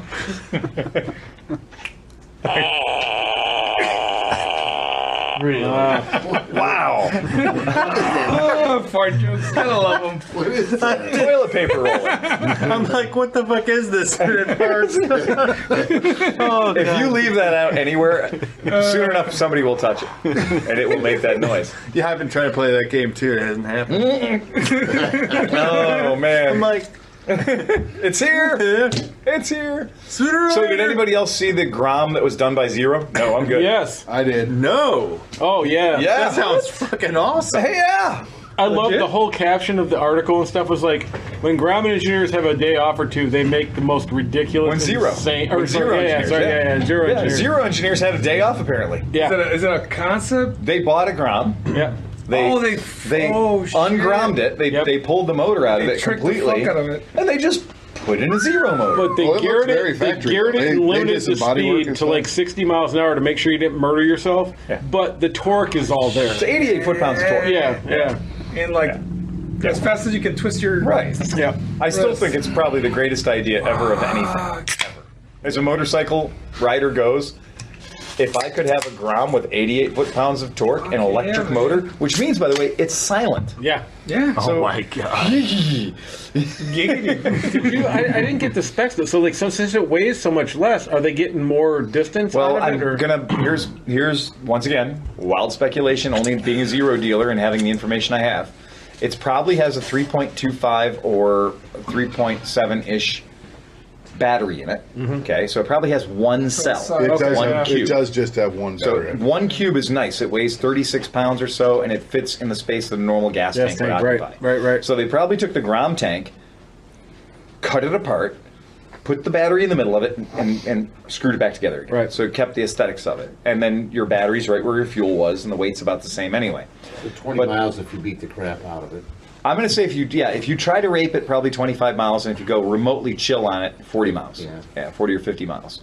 And if it's governed back so that you can't go over a certain amount of power, which it would have to be because the Grom is so tiny, and the wheelbase is so short, The Grom Reaper, it's called. The Grim Reaper? The No, it's the Grom Grom Reaper. Yeah. I see what you did there. That's better than any name Kimco's ever come up with in 60 years. I would have called it the Grom It has Reaper. an 800% boost in torque. An 800% boost in torque. This is a great quote. He said, "The stock Grom has a tiny frame and a low-performance engine." Right. Cole tells us. That's one of the Yeah, engineers it's one from of the Zero. engineers from Yeah. So I saw the potential to really showcase the power and quality of the Zero drivetrain. Yeah, and you did.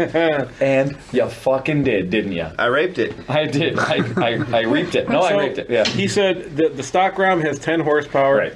What they have in there now has 27. Right. And torque goes up by a staggering 800% Right. from 8 to 66 foot-pounds. Right. Nice. A Honda Grom with more torque than a Yamaha MT-09. Exactly. Right. And that's what it comes down to. What would you call it though? They'd call it exactly what they call it, the Grom Reaper. Oh, that's what they named it. That's what they did. They beat me to the punch. To make it not murderous, Right.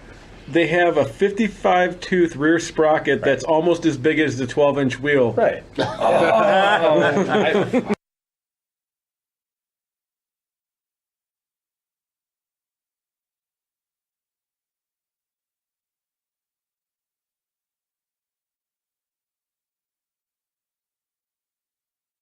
The weight went up Really? 1 pound. 8 pounds. 8 pounds. Wow. Perfect. Yeah.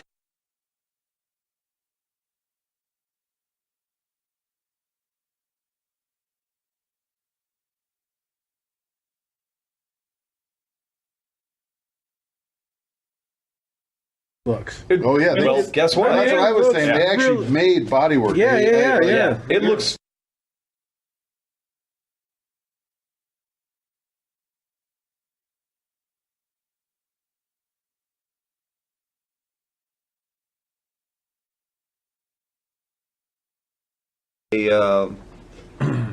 A joint venture in the future. Yeah, I mean, it should be.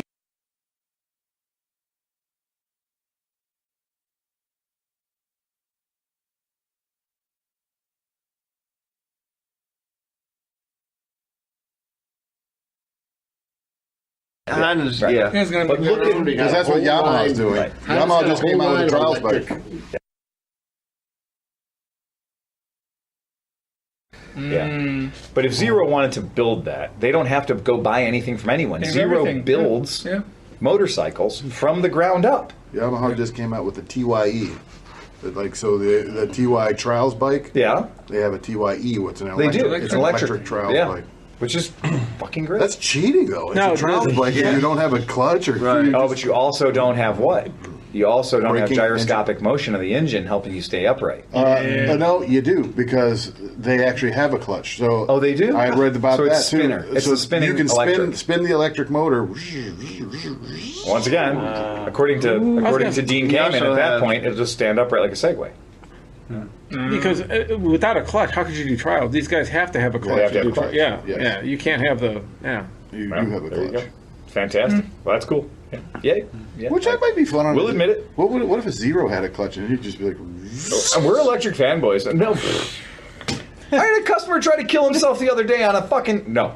Strike that. I had a customer try and kill himself the other day on a stock Zero S, the small motor, with the small batteries, right? And the power tank, the charge tank. In eco mode. In eco mode.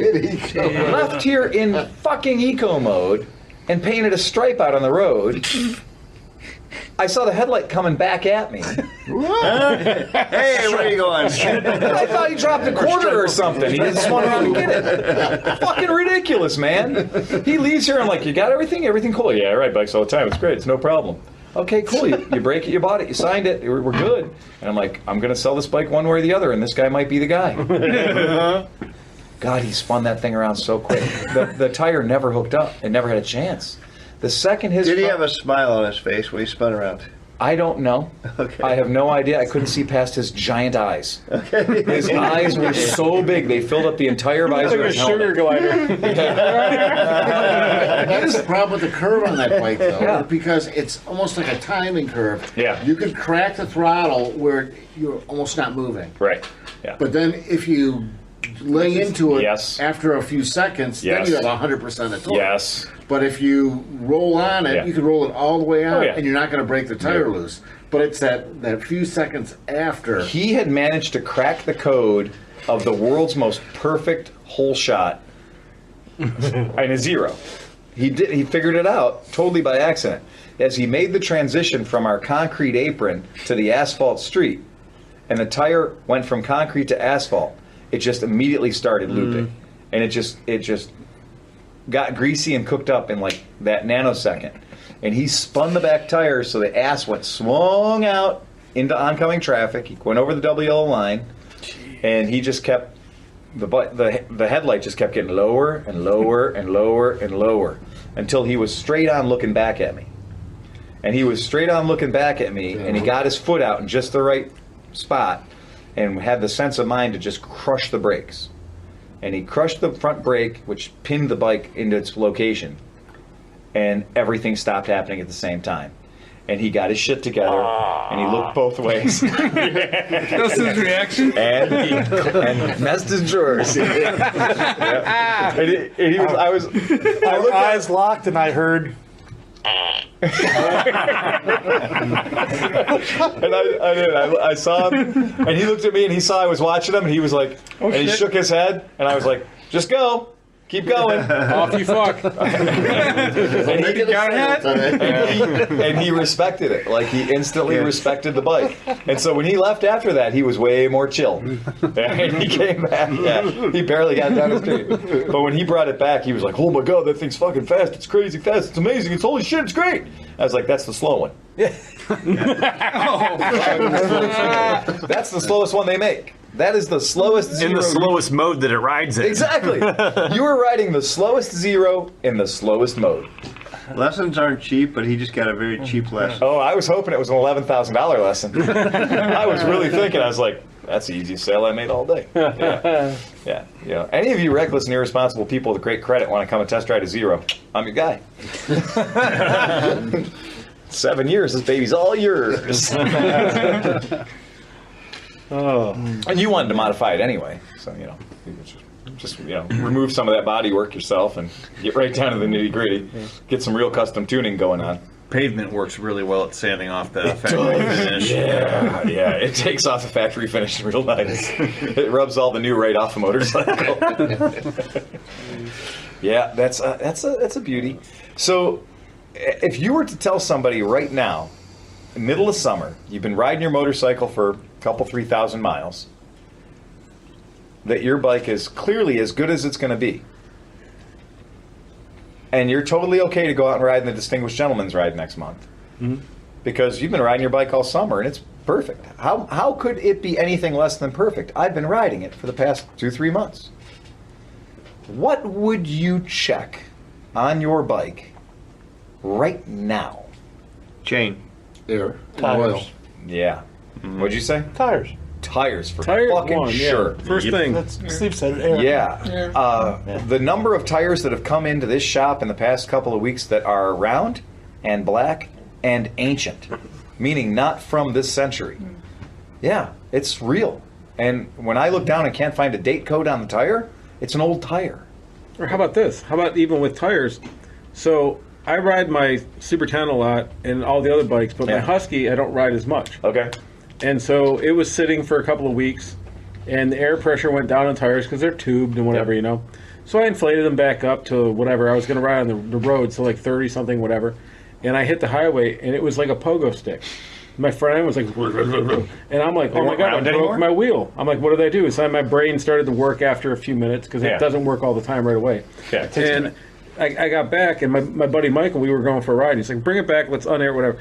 We had to unair the tire, break the bead loose, because what happens sometimes if you don't ride for just for a couple of weeks, right? Okay. But it sat long enough that it went down that the bead moved a little bit and made an off-rounded spot. That's a in the real, tire. wow. You know, If you had ridden it long enough, you would have hydro-locked your forks. Oh, that's right, because we had that. My buddy did that one time. He did the same thing. Mm-hmm. He aired down the tire or whatever, put it in to get the tailgate closed. Yep.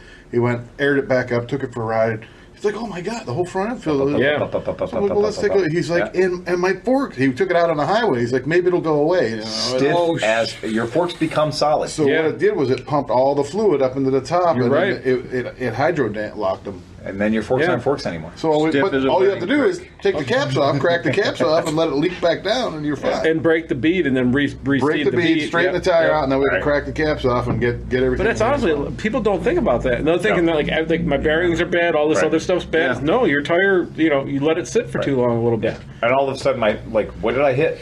Yeah. Somebody take my bike and hit something. Yeah. We've heard that. Yeah, yep. Where, oh, you guys did this and that, and now my bike does this. Like, well, bad news for you.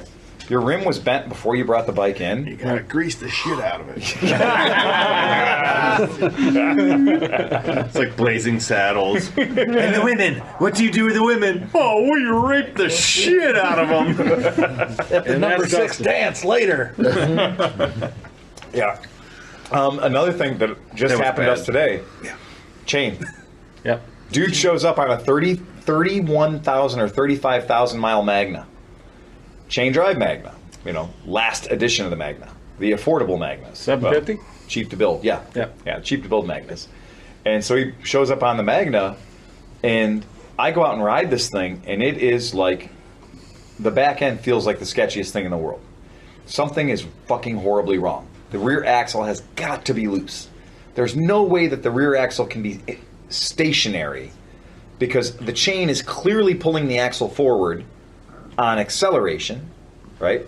And the chain is clearly, the axle's clearly going back into the stops when you're decelerating.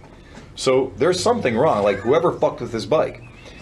And the guy had been to our shop a month or so ago, and we looked at his chain and said, you need a new chain, you need 2 new sprockets. This is not serviceable. They lube the shit out of it. Well, when you've got a chain that's really, really bad, in one tire position, one wheel position, the chain is mega tight across the top. Mm-hmm. And at the next wheel position, 12 inches of rotation later, the chain is super saggy. Well, when you get a chain that's both tight and loose at the same time, wrap your head around that. But the chain really is tight and loose at the same time, because the bike sat for a long time and it corroded into a non-flexible. Part of the chain, everybody thinks chains stretch. Chains don't actually stretch. Where the roller, where the center links fit onto the pins, wears. That's right. So, while the links seem to get further apart, Right. it's not stretch. It's wear. Right. And what's happened on a chain like that? And it's cumulative. It's worn. Yep. Because it sat and this part that was around the back tight sprocket curve. and this part that was around the front sprocket got rusty. You got it. Somebody took it out and rode it, and those rusty parts went. Yep. Yeah. And Look at CTX. you like that? You Yep. like That's that? CTX. That was a We really all good did example. CTX. CTX was another one. Yeah. And then had CTX a foot, did that. a couple of feet on Yeah. either side. Yes, that it was did. stiff. Yeah, and you're right. That was the good example of that. And this guy brought that bike in today, and it was fucking awful, and it was terrible. And we told the guy, we're not going to look at this bike again until you buy a chain and sprockets. Mm-hmm. So you can take this bike home. We don't care what you do with it. Well, but it's not safe to ride like this. Yeah, you're right. It's not safe to ride like this. But you just said something really important that a lot of people don't do either. If you rode your bike enough that you stretched your chain out, you fucked your chain up, just spend the extra $75, $100 and buy sprockets too. Well, yeah. So many people put a new chain on shitty sprockets, and they're like, it feels different, it's breaking, all this stuff. Yeah. It's like, your chain wore out and it fucked your sprockets up. Don't cheap out. If you're buying a chain, buy sprockets. Just be that way. Yeah, because it is, those sprockets have molested themselves to the point where they work with that chain. Right. And when you put a good chain on there, it won't work right anymore. So, but that chain was a pretty good example of that. I was like, when we had the podcast tonight, I want to talk about that because, a lot of people who listen to us have a bike that may have been sitting for a few years, and then they bring it out. Well, you guys have worked on it at one point. It felt smooth and great, but here a month or 2 months later. And he came in the shop, he's like, well, I need to take this bike to Chicago in 5 days. You better rent a truck. And well, this guy's an over-the-road truck driver. So he's an over-the-road truck driver, and this Magna is his only non-over-the-road truck vehicle. And apparently, I was further... Going to be bobtailing around then, because... Well, but why do guys always feel the need to tell me this? Well, I just got out of jail. He told me that 3 times when he was here a month ago, and I adjusted it. Right. Like it was some kind of, like he deserved special treatment because he just got out of jail. And I'm like, you weren't in jail for good behavior. Like, you were in jail because you are some kind of fuckwit that can't be in Gross society. abuse of a chain. Chain, yeah. Totally illegal. But you know what? You I can didn't know we were jailing motherfuckers for that now. I think that's a good idea. You can badmouth that Magna all you want. When they're actually running well and they're a good bike, that's a cheap, nice bike. They are. Yeah, Yeah. it's a great bike. I've owned 3 of them. I'm just saying. I had a Magna 750. I think we're going to call that the second or third pleasure. generation, because generation 1 would have been 97 83. through Yeah. Because then there was or whatever. 88, 87, and 88. Well, there was the first one, and then there was the Super Magna. Yeah, the Super Magna. So this would be a generation the 3. Three, yeah. And they Four, I had got wonderful. exhaust. They had like the banana, Yeah. and then the purple scallop, Yep. and the red and black. I had 2 red and black scallops, but I also had a banana. And then they had the purple and white one, which was Yeah. like the chick one. You know? Oh, yeah, the purple and white one. Yeah, that's purple and white scallop Magna. It's pretty cool looking. Yeah. But you know what? I mean, for the like, and the thing is most of the people that originally bought them put like 800 miles on them. It's a V4, and they rip like fuck. Yeah, I mean, yeah. a V4 motor is its own beautiful, and passionate it's fairly thing. comfortable, Yeah. and it's not a bad bike. No, they're not bad bikes. No, they're not. no. And they fixed it. They made them affordable. They put a chain on it. So they put a chain on it, which made them cheaper to build, and they get a little bit of a wider tire back there, and that satisfies the homoerotic, type people that need a big fat tire in the back. It's a great motorcycle. Can we make the tire fatter? Well, no. It helps to turn in. It's fine the way it is, but the tire would look better if it were fatter. Oh, to you, right? The engineers didn't think so. The engineers went, that's the right size. Ship it. And everybody went, America went, nope, needs fatter tire. And then proceeded to ruin the motorcycles. Yeah, and that's just kind of what happens. So it's the game that people play. And I did notice that the donk thing, like the whole 32-inch front wheel thing, has trickled into the mainstream. Oh, it's full swing right now. Yeah. It's insane. Really? It's Yeah. insane. There's 9 or 10 motorcycles that you can buy right now that have irresponsibly tall wheels on them from the factory. And that when you make go to these no bike fucking nights, sense. it's Yeah. no joke. You see Yeah. everybody from 22-year-old kids to 60-year-old dudes with these. I'm like, what? How much suspension do you have with a should have kept my 36-inch front PC wheel? 800 and put like a 26 on Dude, a 26 on the front of a PC800. Just go full rigid with it. Yeah. And just have the tire just touching the bottom of the headlight. Remember when we were kids, you used to get like a Schwinn Stingray, and you put like a big fork on the front and have like a 27-inch front wheel on a Schwinn Stingray. We were doing the Schwinn Stingray, but I was doing the Huffy fake Stingray, but Dude, yeah. you just got it though. I had the You Sears just- All Pro. So But I was Took doing the another set of multiple forks and pounded them onto the six other sets fork. of forks. Six sets of forks. Dum, dum, dum, dum. And then the 10-inch wheel off of the little retarded kid down the street's bicycle, because he crashes it too much anyway. Just take the tire off. And so you take that and put that on the front. So you got like the 20-inch cheater slick on the back. That cheetah slick. Cheetah, yeah. The cheetah slick on the back, and on the front you had the kid's stolen little tiny 10, 12-inch, whatever. I got it though. Do you know why this is popular? Yeah. Because what he just said just clicked with me, and I get it. What year did the big wheel come out? You mean the actual big wheel? The big wheel. I was a baby. 68, 70? Yeah. All these guys are 50 now, and they have money. Yeah. And they're reliving their big wheel youth with their baggers. That's a There it big is. wheel. Some douchebag built a I saw Harley. the gasoline powered big wheel. Yeah, Green Machine. yeah. Green Machine. Yeah, with Green the- Machine. yeah. There's a V8 powered big wheel and there's a V8 powered Harley. I mean, a Harley powered Green Machine. Yeah, thank you. Have you seen the Honda riding lawnmower with like a VFR 1000 motor? No, it's available. it's available. They're sending it to the Goodwood Speed Festival in England. Oh, really? This is not like a hillbilly built in his garage. This is like Honda of Japan or maybe Honda of America. I don't know. Discovered weed. But Man. they built a VFR. riding lawnmower with a VFR 1000 motor. Wow. Yeah. Well done, guys. Yeah. Well done. Holy Yeah. shit. Thinking how much beer you'd get from that. You'd mow so many lawns. Right, you Yeah, that's the thing they said. It will mow lawns up to 50 miles an hour. Oh my god. It had like It carbon won't fiber- actually cut anything. Right. But No, I bet it does. It I had carbon fiber blades under it, and they said, Was it a real mower? RPMs have to be way up Was it a there. spool mower or was it a spool mower or was it a rotating blade mower? rotating blade. Yeah. George Jones is 7,000 rolling over in his grave. God damn, I needed one of them. Yeah, I just God bless him. That's great. That's a great application of power. Oh, and anybody want podcast listeners? I have a 2010 Honda VFR 1200 with 0 actual guaranteed verified crate miles. Yeah.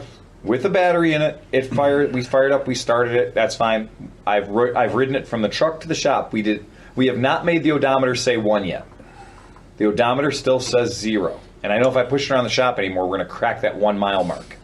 And it's the beautiful burgundy-ish red color. Yeah, burgundy silver. And it is not a DCT. It is a real, proper 6-speed motorcycle. If anybody wants it, while it's still a 0 mile bike, let me know now, because I can't look at it anymore. I got to start riding it. And once I start riding it, it's going to have some miles on it. So if anybody wants a museum quality 0 mile, literally crate Honda, never been titled. I have the MSL. And what those had a lot of tech on them, right? Well, yeah, they're amazing bikes. Yeah, right. Yeah, see? You ride it when you start riding. Yeah, of course you can. Of course you can. Absolutely, everyone can. That's fine. But it's going to be. I want to sell it. I want to sell it for as close to $10,000 as I can get. So for a brand new Fair 0 price. mile. Oh yeah. They were like 16 grand new. $16,999 You will or not be something. disappointed. What's that? You will not be Right, disappointed. and just read about it, and you can buy one now for 10 grand. So if you're thinking about going out and buying a new Bonneville or something, maybe you should have an Interceptor instead. That might be a thing you might be interested in. But I've decided I can't look at it anymore. I need to ride it, or it needs to be gone. So if I look at it, it's making me think weird things. So it's gonna have to get. Yeah. Apparently this weekend or next weekend, Labor Day weekend, is Pittsburgh's Mods vs. Rockers Festival. Oh. So listeners, make sure you go to the Pittsburgh Mods vs. Rockers. The guy who's the organizer came in here and was falling all over himself in our shop. He just kept walking around pointing at things, drooling. Oh my God. Yeah. What is that? Oh my God. That's not oil on the ground. You need to put that away, sir. In New York, I saw a guy sitting at a bar up in in Plattsburgh or something. Mm-hmm. He had a Cleveland Mods versus Rockers. Oh, he did? T-shirt on. That's fine. And he said he was lamenting the fact that it didn't happen this year. Right. Well, he said it's taken a year off to heal. Yeah. So we're taking a year off to heal. We're coming back bigger and better next year. If you think overnight drinking party, then you probably have got Mods vs. Rockers 2019 figured out. So that's kind of what we're going for. We're going for maximum shenanigans in the woods. We have to talk to you about that. You want to have it in the house? Well, no, we need to have it somewhere. But he was funny because he was looking at the GB500 in the window, and he was like, he just stopped talking, walking, breathing, and he goes, "That's a GB500." And I went, "You're fucking kidding me, really?" I didn't know. And he goes, There was one. That's a real GB500. And I go, "Well, yeah, of course it is." And he goes, "It's beautiful." And I was like, "Yeah, my wife's is nicer." Yeah. Take that. So he's like, "You bring that down, you will win you'll win best Japanese class." I'm like, "No, I won't, because it's a stock-ish GB500 with the 600 top end on it, and a super trap pipe. That's all that thing is. That's not a custom bike. Honda was nice enough to build that way. It's cool, but it ain't custom. It shouldn't win any trophies." He mentioned T-shirts, right? Yeah. So I work in Willoughby, all right, at this place, and I was leaving work, and in the middle of the street, I see this guy walking down the street in a fat Cleveland Moto shirt. In a fat Cleveland Moto shirt. He was, just a big old fat Cleveland Moto shirt. He was not a skinny guy, big dude. Yeah, wearing Cleveland Moto but his shirt was bigger than he was? Yeah, and he had a shirt that was bigger than he was. And I don't know what was going on, but I was going to say hi. I was going to be like, "Hey, whatever." And then the guy that was with him, in the middle of the ear, he turns around and bitch slaps him in the face. In the middle of the Oh, no. Was this heavy fella extra hippie? No, He was- he had a beard? Ponytail beard. Like I don't know about the beard, but it might have been Mike. but this it was dude, probably Mike. This dude clopped this guy open-handed in the grill in the middle of an intersection on a walking thing, and I just started laughing and just beat my horn and gave him the fuck yeah. That's all I could do. And then he hit him again. That's it. Well done on your abuse of your friend. Oh, again. Take that. I've got more where that came from. Off I fucked. Every time he beeps, I shall hit you. I got a whole bag of beeps here for you, buddy. Hey, do you remember when we all rode the KTM Duke 390? You remember when we all rode the KTM 90? I remember. We all remember how we rode it until it became a little excited. Hot. It got a little hot. Bothered.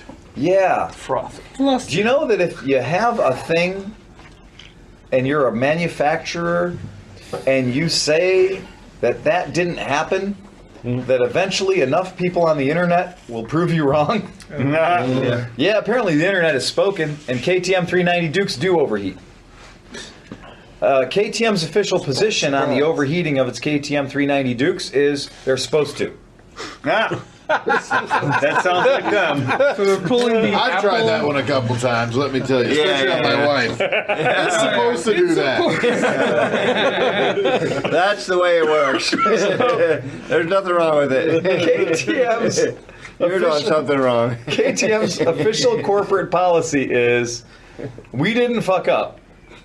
You fucked up. You're using it wrong. You're using it wrong. Is exactly That's the what Apple they playbook, said. man. They pull that shit all the time. They said you're using it wrong. They would like to remind you that this is a high compression motor. That this 390cc motorcycle that develops 48 horsepower was not meant to live in stop and go traffic.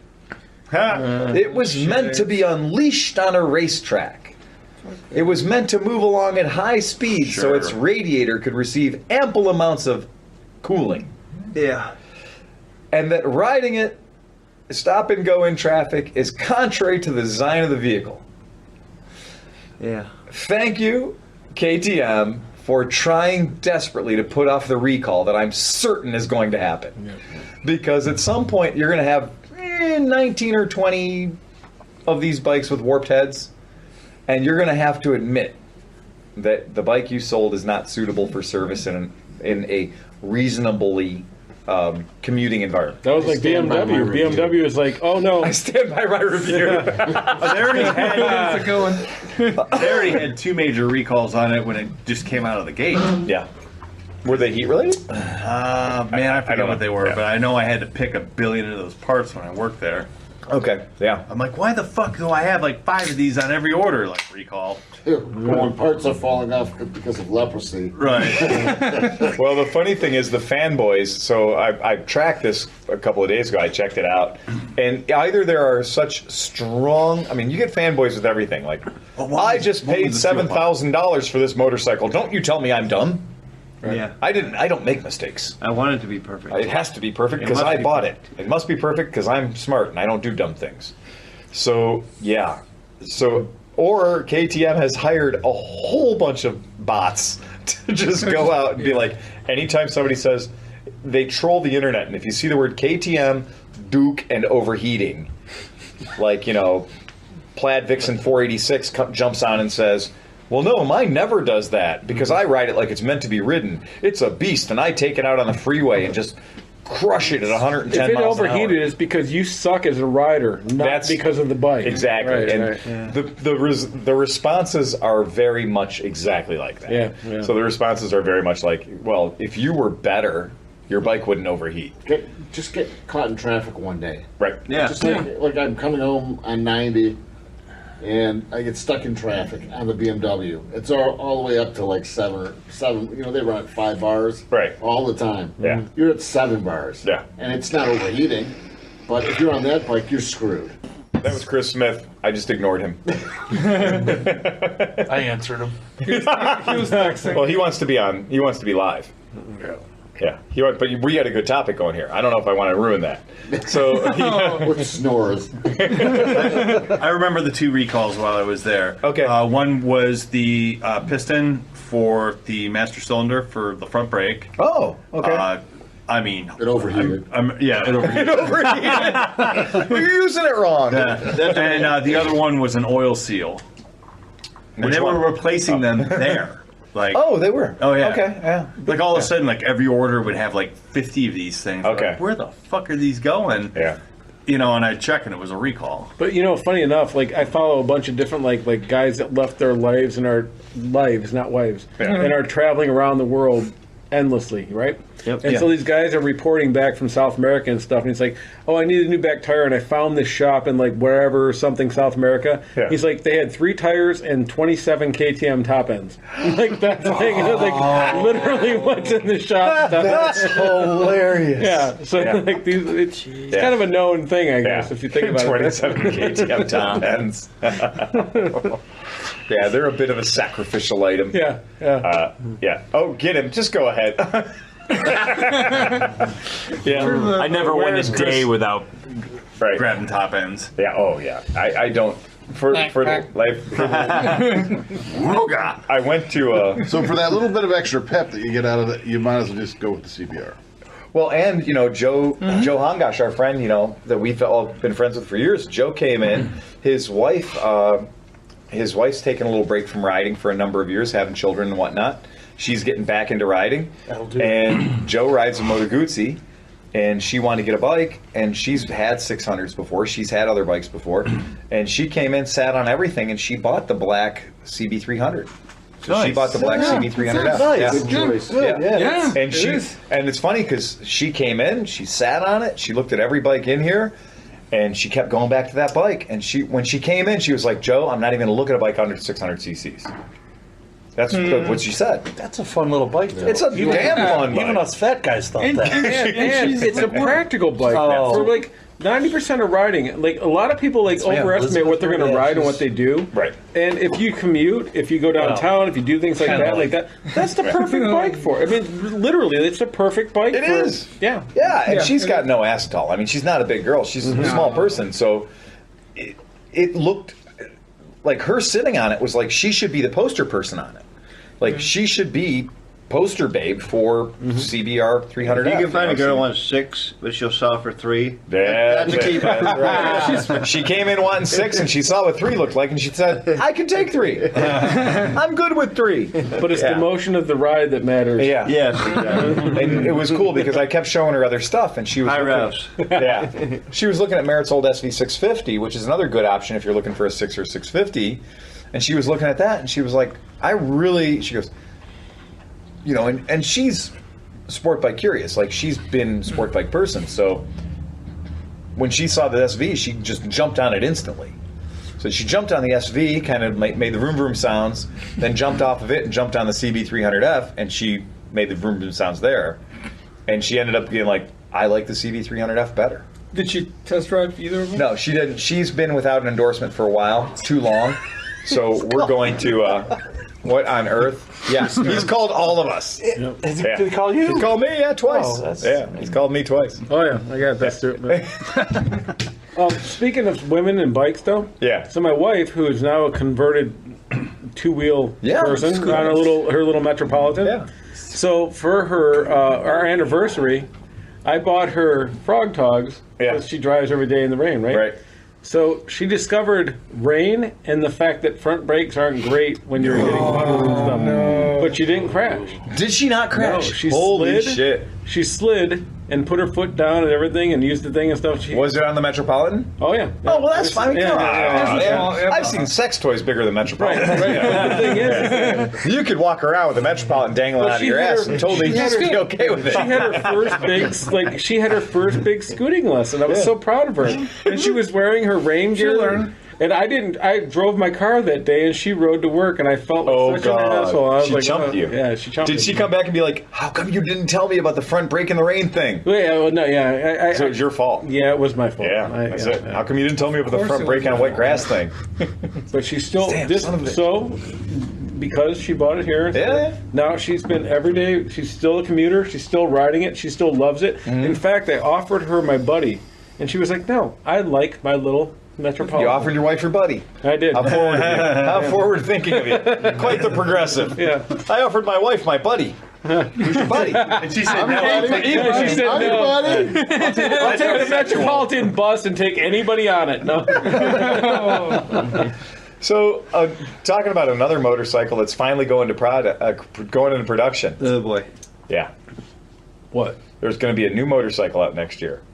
I promise. Really. I swear. will we see it at the This time, The I'm not. anal. Oh shit! It doesn't have a good name. It has a lousy name because we would have to call it. Oh man, I don't know what it's called in its home country. It would be the anal mash.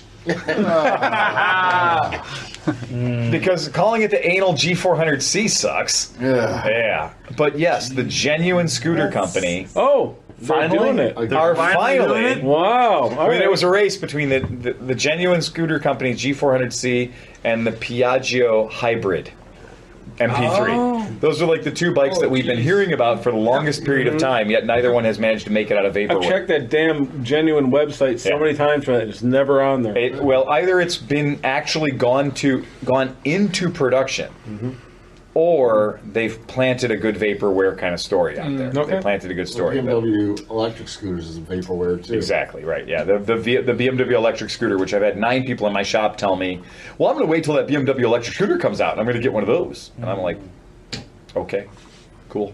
The Harley too. It'll be out in a month, I'm sure. I've been troll guy on the internet lately, and I made some really good memes about like the Street Fighter on a scale weighing in at 795 pounds and just posting it, and people are like, and I was like, what's the lightest Sportster? Well, I mean, because this is not going to weigh less than the Sportster, so there you have it. But I'm kind of being a dick because it's fun. arguing about the color of unicorn horn. Exactly, Because it yeah, really is. yeah, I mean, yeah. at this point, it's just there's no reason to get even. But it's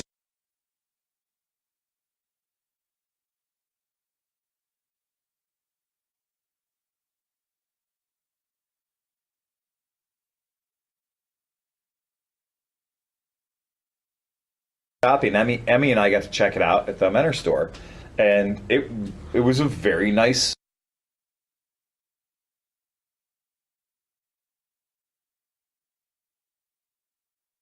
Nice, and it works. You know what?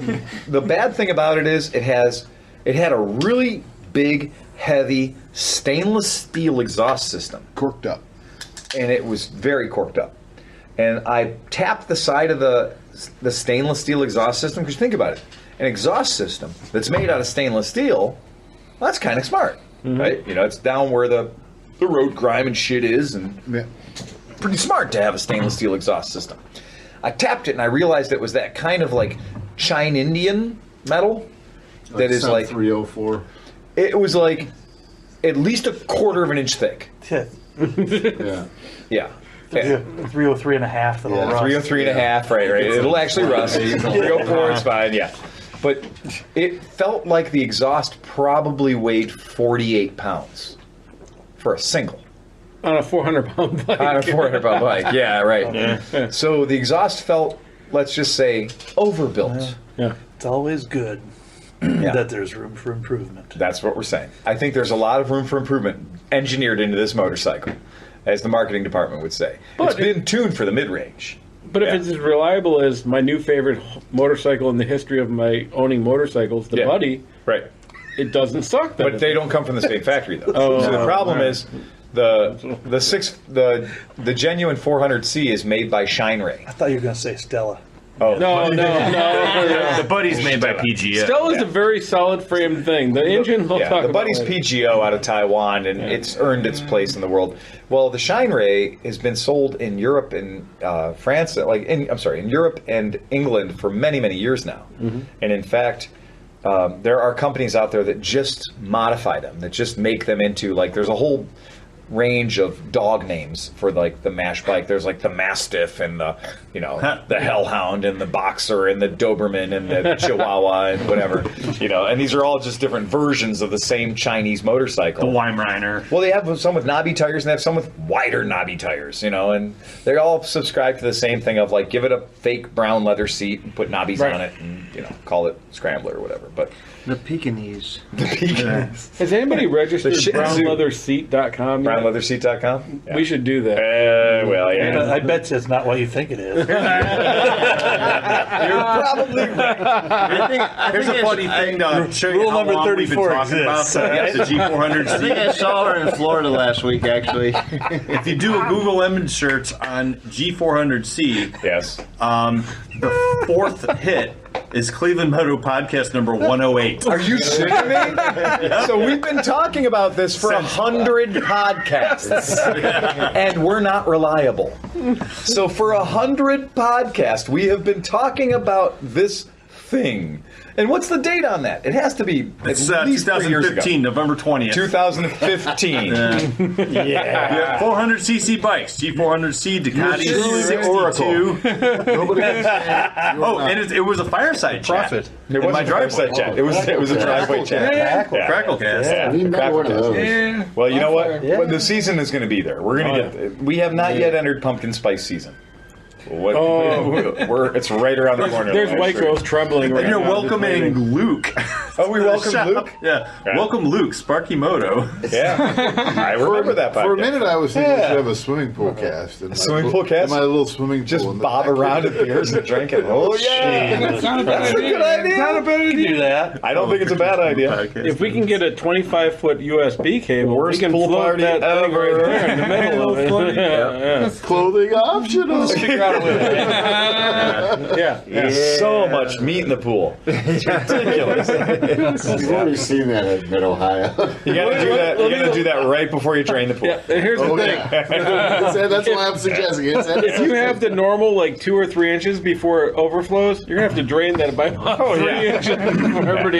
You do that in drought conditions only. Water the grass at the I same promise if time. that really becomes a reality, I'll take the safety net off of the trampoline Yes. and we can bomb from the trampoline Yes. into the pool. Into the pool. I'm in. Let's do this. Yeah. I'm there. Let me first get my camera set up.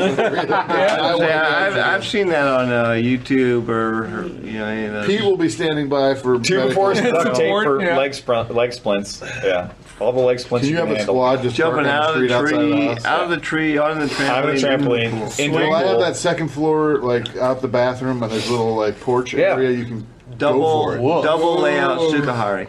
Double. Yeah, triple Lindy. The triple Lindy on this thing. We'll just lay a plank of wood from up on the second floor of the house into the pool. You can do it. Oh, it seems like a horrible idea. You can do a second. When you got to go to the bathroom, you just jump off the plane. Up the stairs, go to the bathroom, slide down the plank. None of these people leave the pool to go to the bathroom. Sometimes not even for number 2. They just let it filter through the liner in their suit. That's it. That's what it's for, right? The brown cloud. That's it. I'll bring some generators and I don't know why there's. treat it right there. You want this jug of blue stuff you just pour in. It'll come out blue. Yes, here now. They'll be clean. You took a swim in a porta pot. Oh my god. All right, on to business. DGR. Contact your local DGR. Participate. Remember, there's a lot of fucking confusion about DGR, and I think what's happened is DGR has left the realm of the true enthusiast and gotten in the way of people. So, things. According to DGR, you must ride a vintage or vintage-inspired motorcycle. Or scooter. Yeah, exactly. Well, and I they think do all say, dirt bikes are vintage inspired, so I'm safe. Yeah, and they do say metal scooter. They do go to the trouble of saying metal scooter. Hold on. I'm going to What about fur? Just what write about Slayer on your buddy. Scubaka? And that is a metal scooter. Is that real fur? I have my other. Is it? Yeah, it's real fur. It doesn't blow up. So here's what I'm going to tell you. The way I interpret the rule, and I happen to be the one organizing our little fucking shindig, is vintage inspired. Well, a Harley Davidson Road King is nothing more than a modernized FLH that goes back to when? I mean, when did they start making? I mean, the WLA. You know, these are all just inspired. I mean, What about Let's the say rider if too? the company that builds your motorcycle was in business before 1990, maybe 1985. Right. You're good. How about don't be a douche? what about So no zeros. Right. All right, next. What about this? though? What about if? Well, we'll make a special exception then for. What about the rider being vintagely inspired? So, like, even if you're on a buddy or something, but you're rocking a zoot suit, The way that or a ruckus. Like, I'm going to show up on my ruckus. The way that I hope that we all do this is, the idea is to have a spectacle. The idea is to make a thing, to make a scene, to make people look. And so if you're the more... If somebody shows up in a chicken suit Yeah.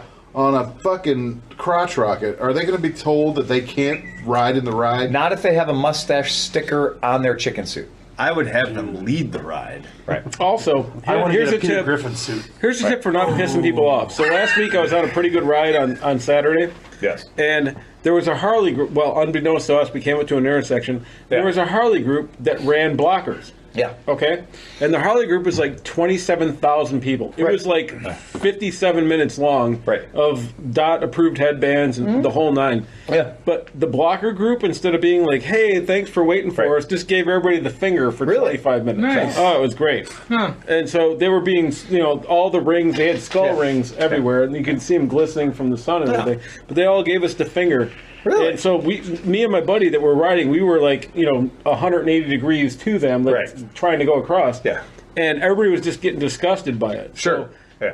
we can assure the fact that the Distinguished DGR Gentleman ride. ride will not have that aspect to it for The a Distinguished blocker. Gentleman's Ride, as we tell anybody who wants to help us with safety Right. in the DGR ride, and talk to the people who run your DGR ride, our rule is very simple. If, for any reason, we need to interact with traffic, the rule is to smile and wave. Right. Smile and Be wave. pleasant. Be pleasant. Hey guys, we're having fun here. We're going to be out of I'm your way in sorry- 2-3 yeah. minutes. Ride Don't sweat. dapper. Ride Right. dapper, motherfucker. Right. Ride dapper. And don't be afraid to crease a bitch. She wants to try and run you over in traffic. Because, if somebody wants to, and we do it every year, and I won't block take a every mirror year. off. Right. Don't make me take my Bobby helmet off. You will see nothing but a high visibility jacket coming at you in a hurry. Yeah. And So I have a question. So if you've been into a DGR before and you've registered before, Yeah. does that registration number applies, or No, is it does not. is it a new registration? Re-register. All it does is it gets you will be bothered by them Right. through email. Right. Oh. So here's an Repetitively. important thing. Redo the whole. You may notice that you don't know where the DGR ride starts in your town. You don't know where it ends. You don't know where it's going. You don't know enough about the DGR ride. I'm going to tell you why you don't know. You didn't register. Yep. When you register, it will ask you in which city you wish to participate.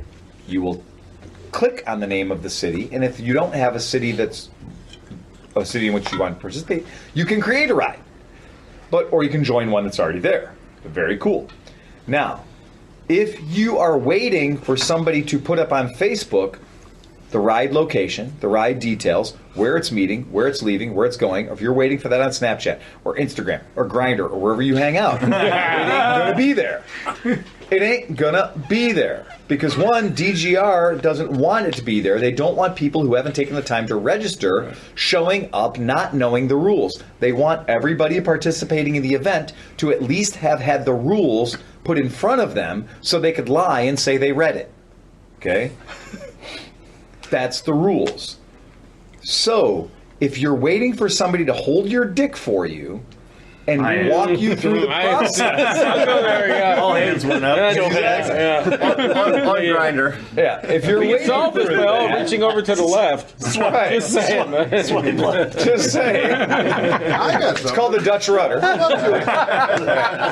out there and register and make a donation. Register. Yeah. Make a donation. I'm at Whatever. Skinflint, and I know the route because I Yeah. helped ride it, but I still went ahead and I registered, Right. and I made a donation. And now, because you registered, you know the route. Yep. You have the Google document, you have the Google map that you can download, put your phone, and through your, Bluetooth communication teleconferencing device, you can have a little thing telling you turn left now or whatever. So you'll know the route because. Will it be Mr. T's voice? It could be. I don't know what kind of read you got going on. I'm beautiful. Doesn't turn left, right. Well, it has to be vintage, so it's going to be in Morse code. It could be. Look, man, how you fuck a cat is entirely up to you. I don't get involved. But what we hope is that you'll register and you'll participate in the thing. Now, here's a pro tip about DGR. The less retro your bike is, the more dapper you should be. 100%. Yes. So if your bike is less than dapper, you should be making up for it. Dustin wore a fucking tuxedo. Multiple years. Exactly. It's hard to out-dapper the tuxedo.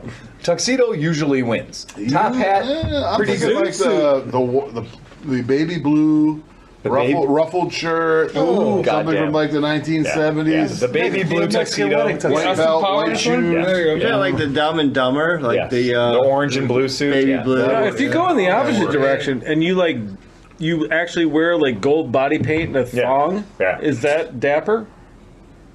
To somebody? It's dumber, but Do it. once again, how you fuck that cat is entirely up to you. Right, okay. That is not I am not in charge of that operation. Just asking for a friend. Yeah. Just saying. Just In front of a friend from Grindr? But I guess the deal is, if you do show up in the event, nobody's going to tell you to ride in the back. Right. But here's another thing: is remember last year there was a fellow there with a BMW Isetta. That is not a motorcycle.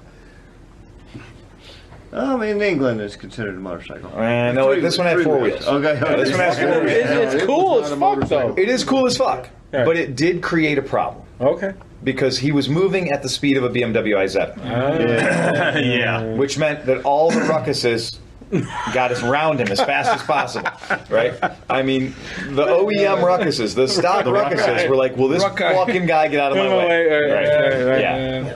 Like, I mean, this thing was slow for days. Right. Metropolitan was like, The Metropolitan was like, would you fucking speed up? Right. So, yeah. Don't show up with your antique car. Well, there are antique stay car at the events. back and let everybody, Stay in like, back, exactly. Stay in the rear with the gear. It's inclusive, but also use your head. Right, use your fucking head. Don't try to be like, why are these guys cutting me out of an intersection? Like, I've heard in the past on these events, people are like, well, these people clearly don't know how to ride in a group. Well, okay, Johnny Group Rider, you ride in a group all the time. Lend your expertise to the operation and maybe volunteer to be a traffic blocker. Well, we don't block. No. Assistant. An assistant? Facilitator. A facilitator. An expediter, if you will. And don't use the middle finger. Right. That's probably We don't ever, we would never, ever block traffic. I like But if you have to stop and check your shoelace or something, the red light for the other direction might be a good time to do it. And while you're there, wave at the nice people and do your The thing. only thing about that is you have to stop at this intersection to check your shoelace. Right. Let everybody go. Well, because you don't want to bust into that line. Yeah, you're good there. You're going down. And I'm flying down the yellow line. Yeah. At one point, I was getting intersection to intersection. Oh yeah, we I were could go doing from very the back well. and get to the next intersection as the first. I was like, wow, that was the KLR year. Yeah. You mean the vintage-inspired KLR? Yes. Well, the vintage. inspired KLR. Military retro. Once again, if there's a version of your motorcycle that can be considered a historical vehicle, and I know KLRs can be, Bring it. bring it. Yeah. So every Suzuki qualifies. So Oh yeah, absolutely. I have a question. Our The special company guest. started sometime before 1990. Right, you're safe. That shit's a historical vehicle. I have a question for our special guest. Yeah. Was it worth your drive down to hang out? Yeah. He's like, you're a grad student, right? Yeah, that's Friday night. We do the same thing anyways. It was this or sexually interfere with some young lady. It was They're not allowed to call it dating. You can't be that presumptuous. I mean, not in that, today's terms. Yeah, Right. I'm not an athlete, so. I'm not in the program, Phil. Those girls are safe. Oh man, you're when you get back to school. I don't hang out with any athletes. We've alienated all of them now. That's great. I wanted to date with him, and he did my taxes. I think everybody should remember to ride fast and take chances. Ba, ba, ba, ba, ba, ba, ba, ba, ba, ba, ba, ba, ba.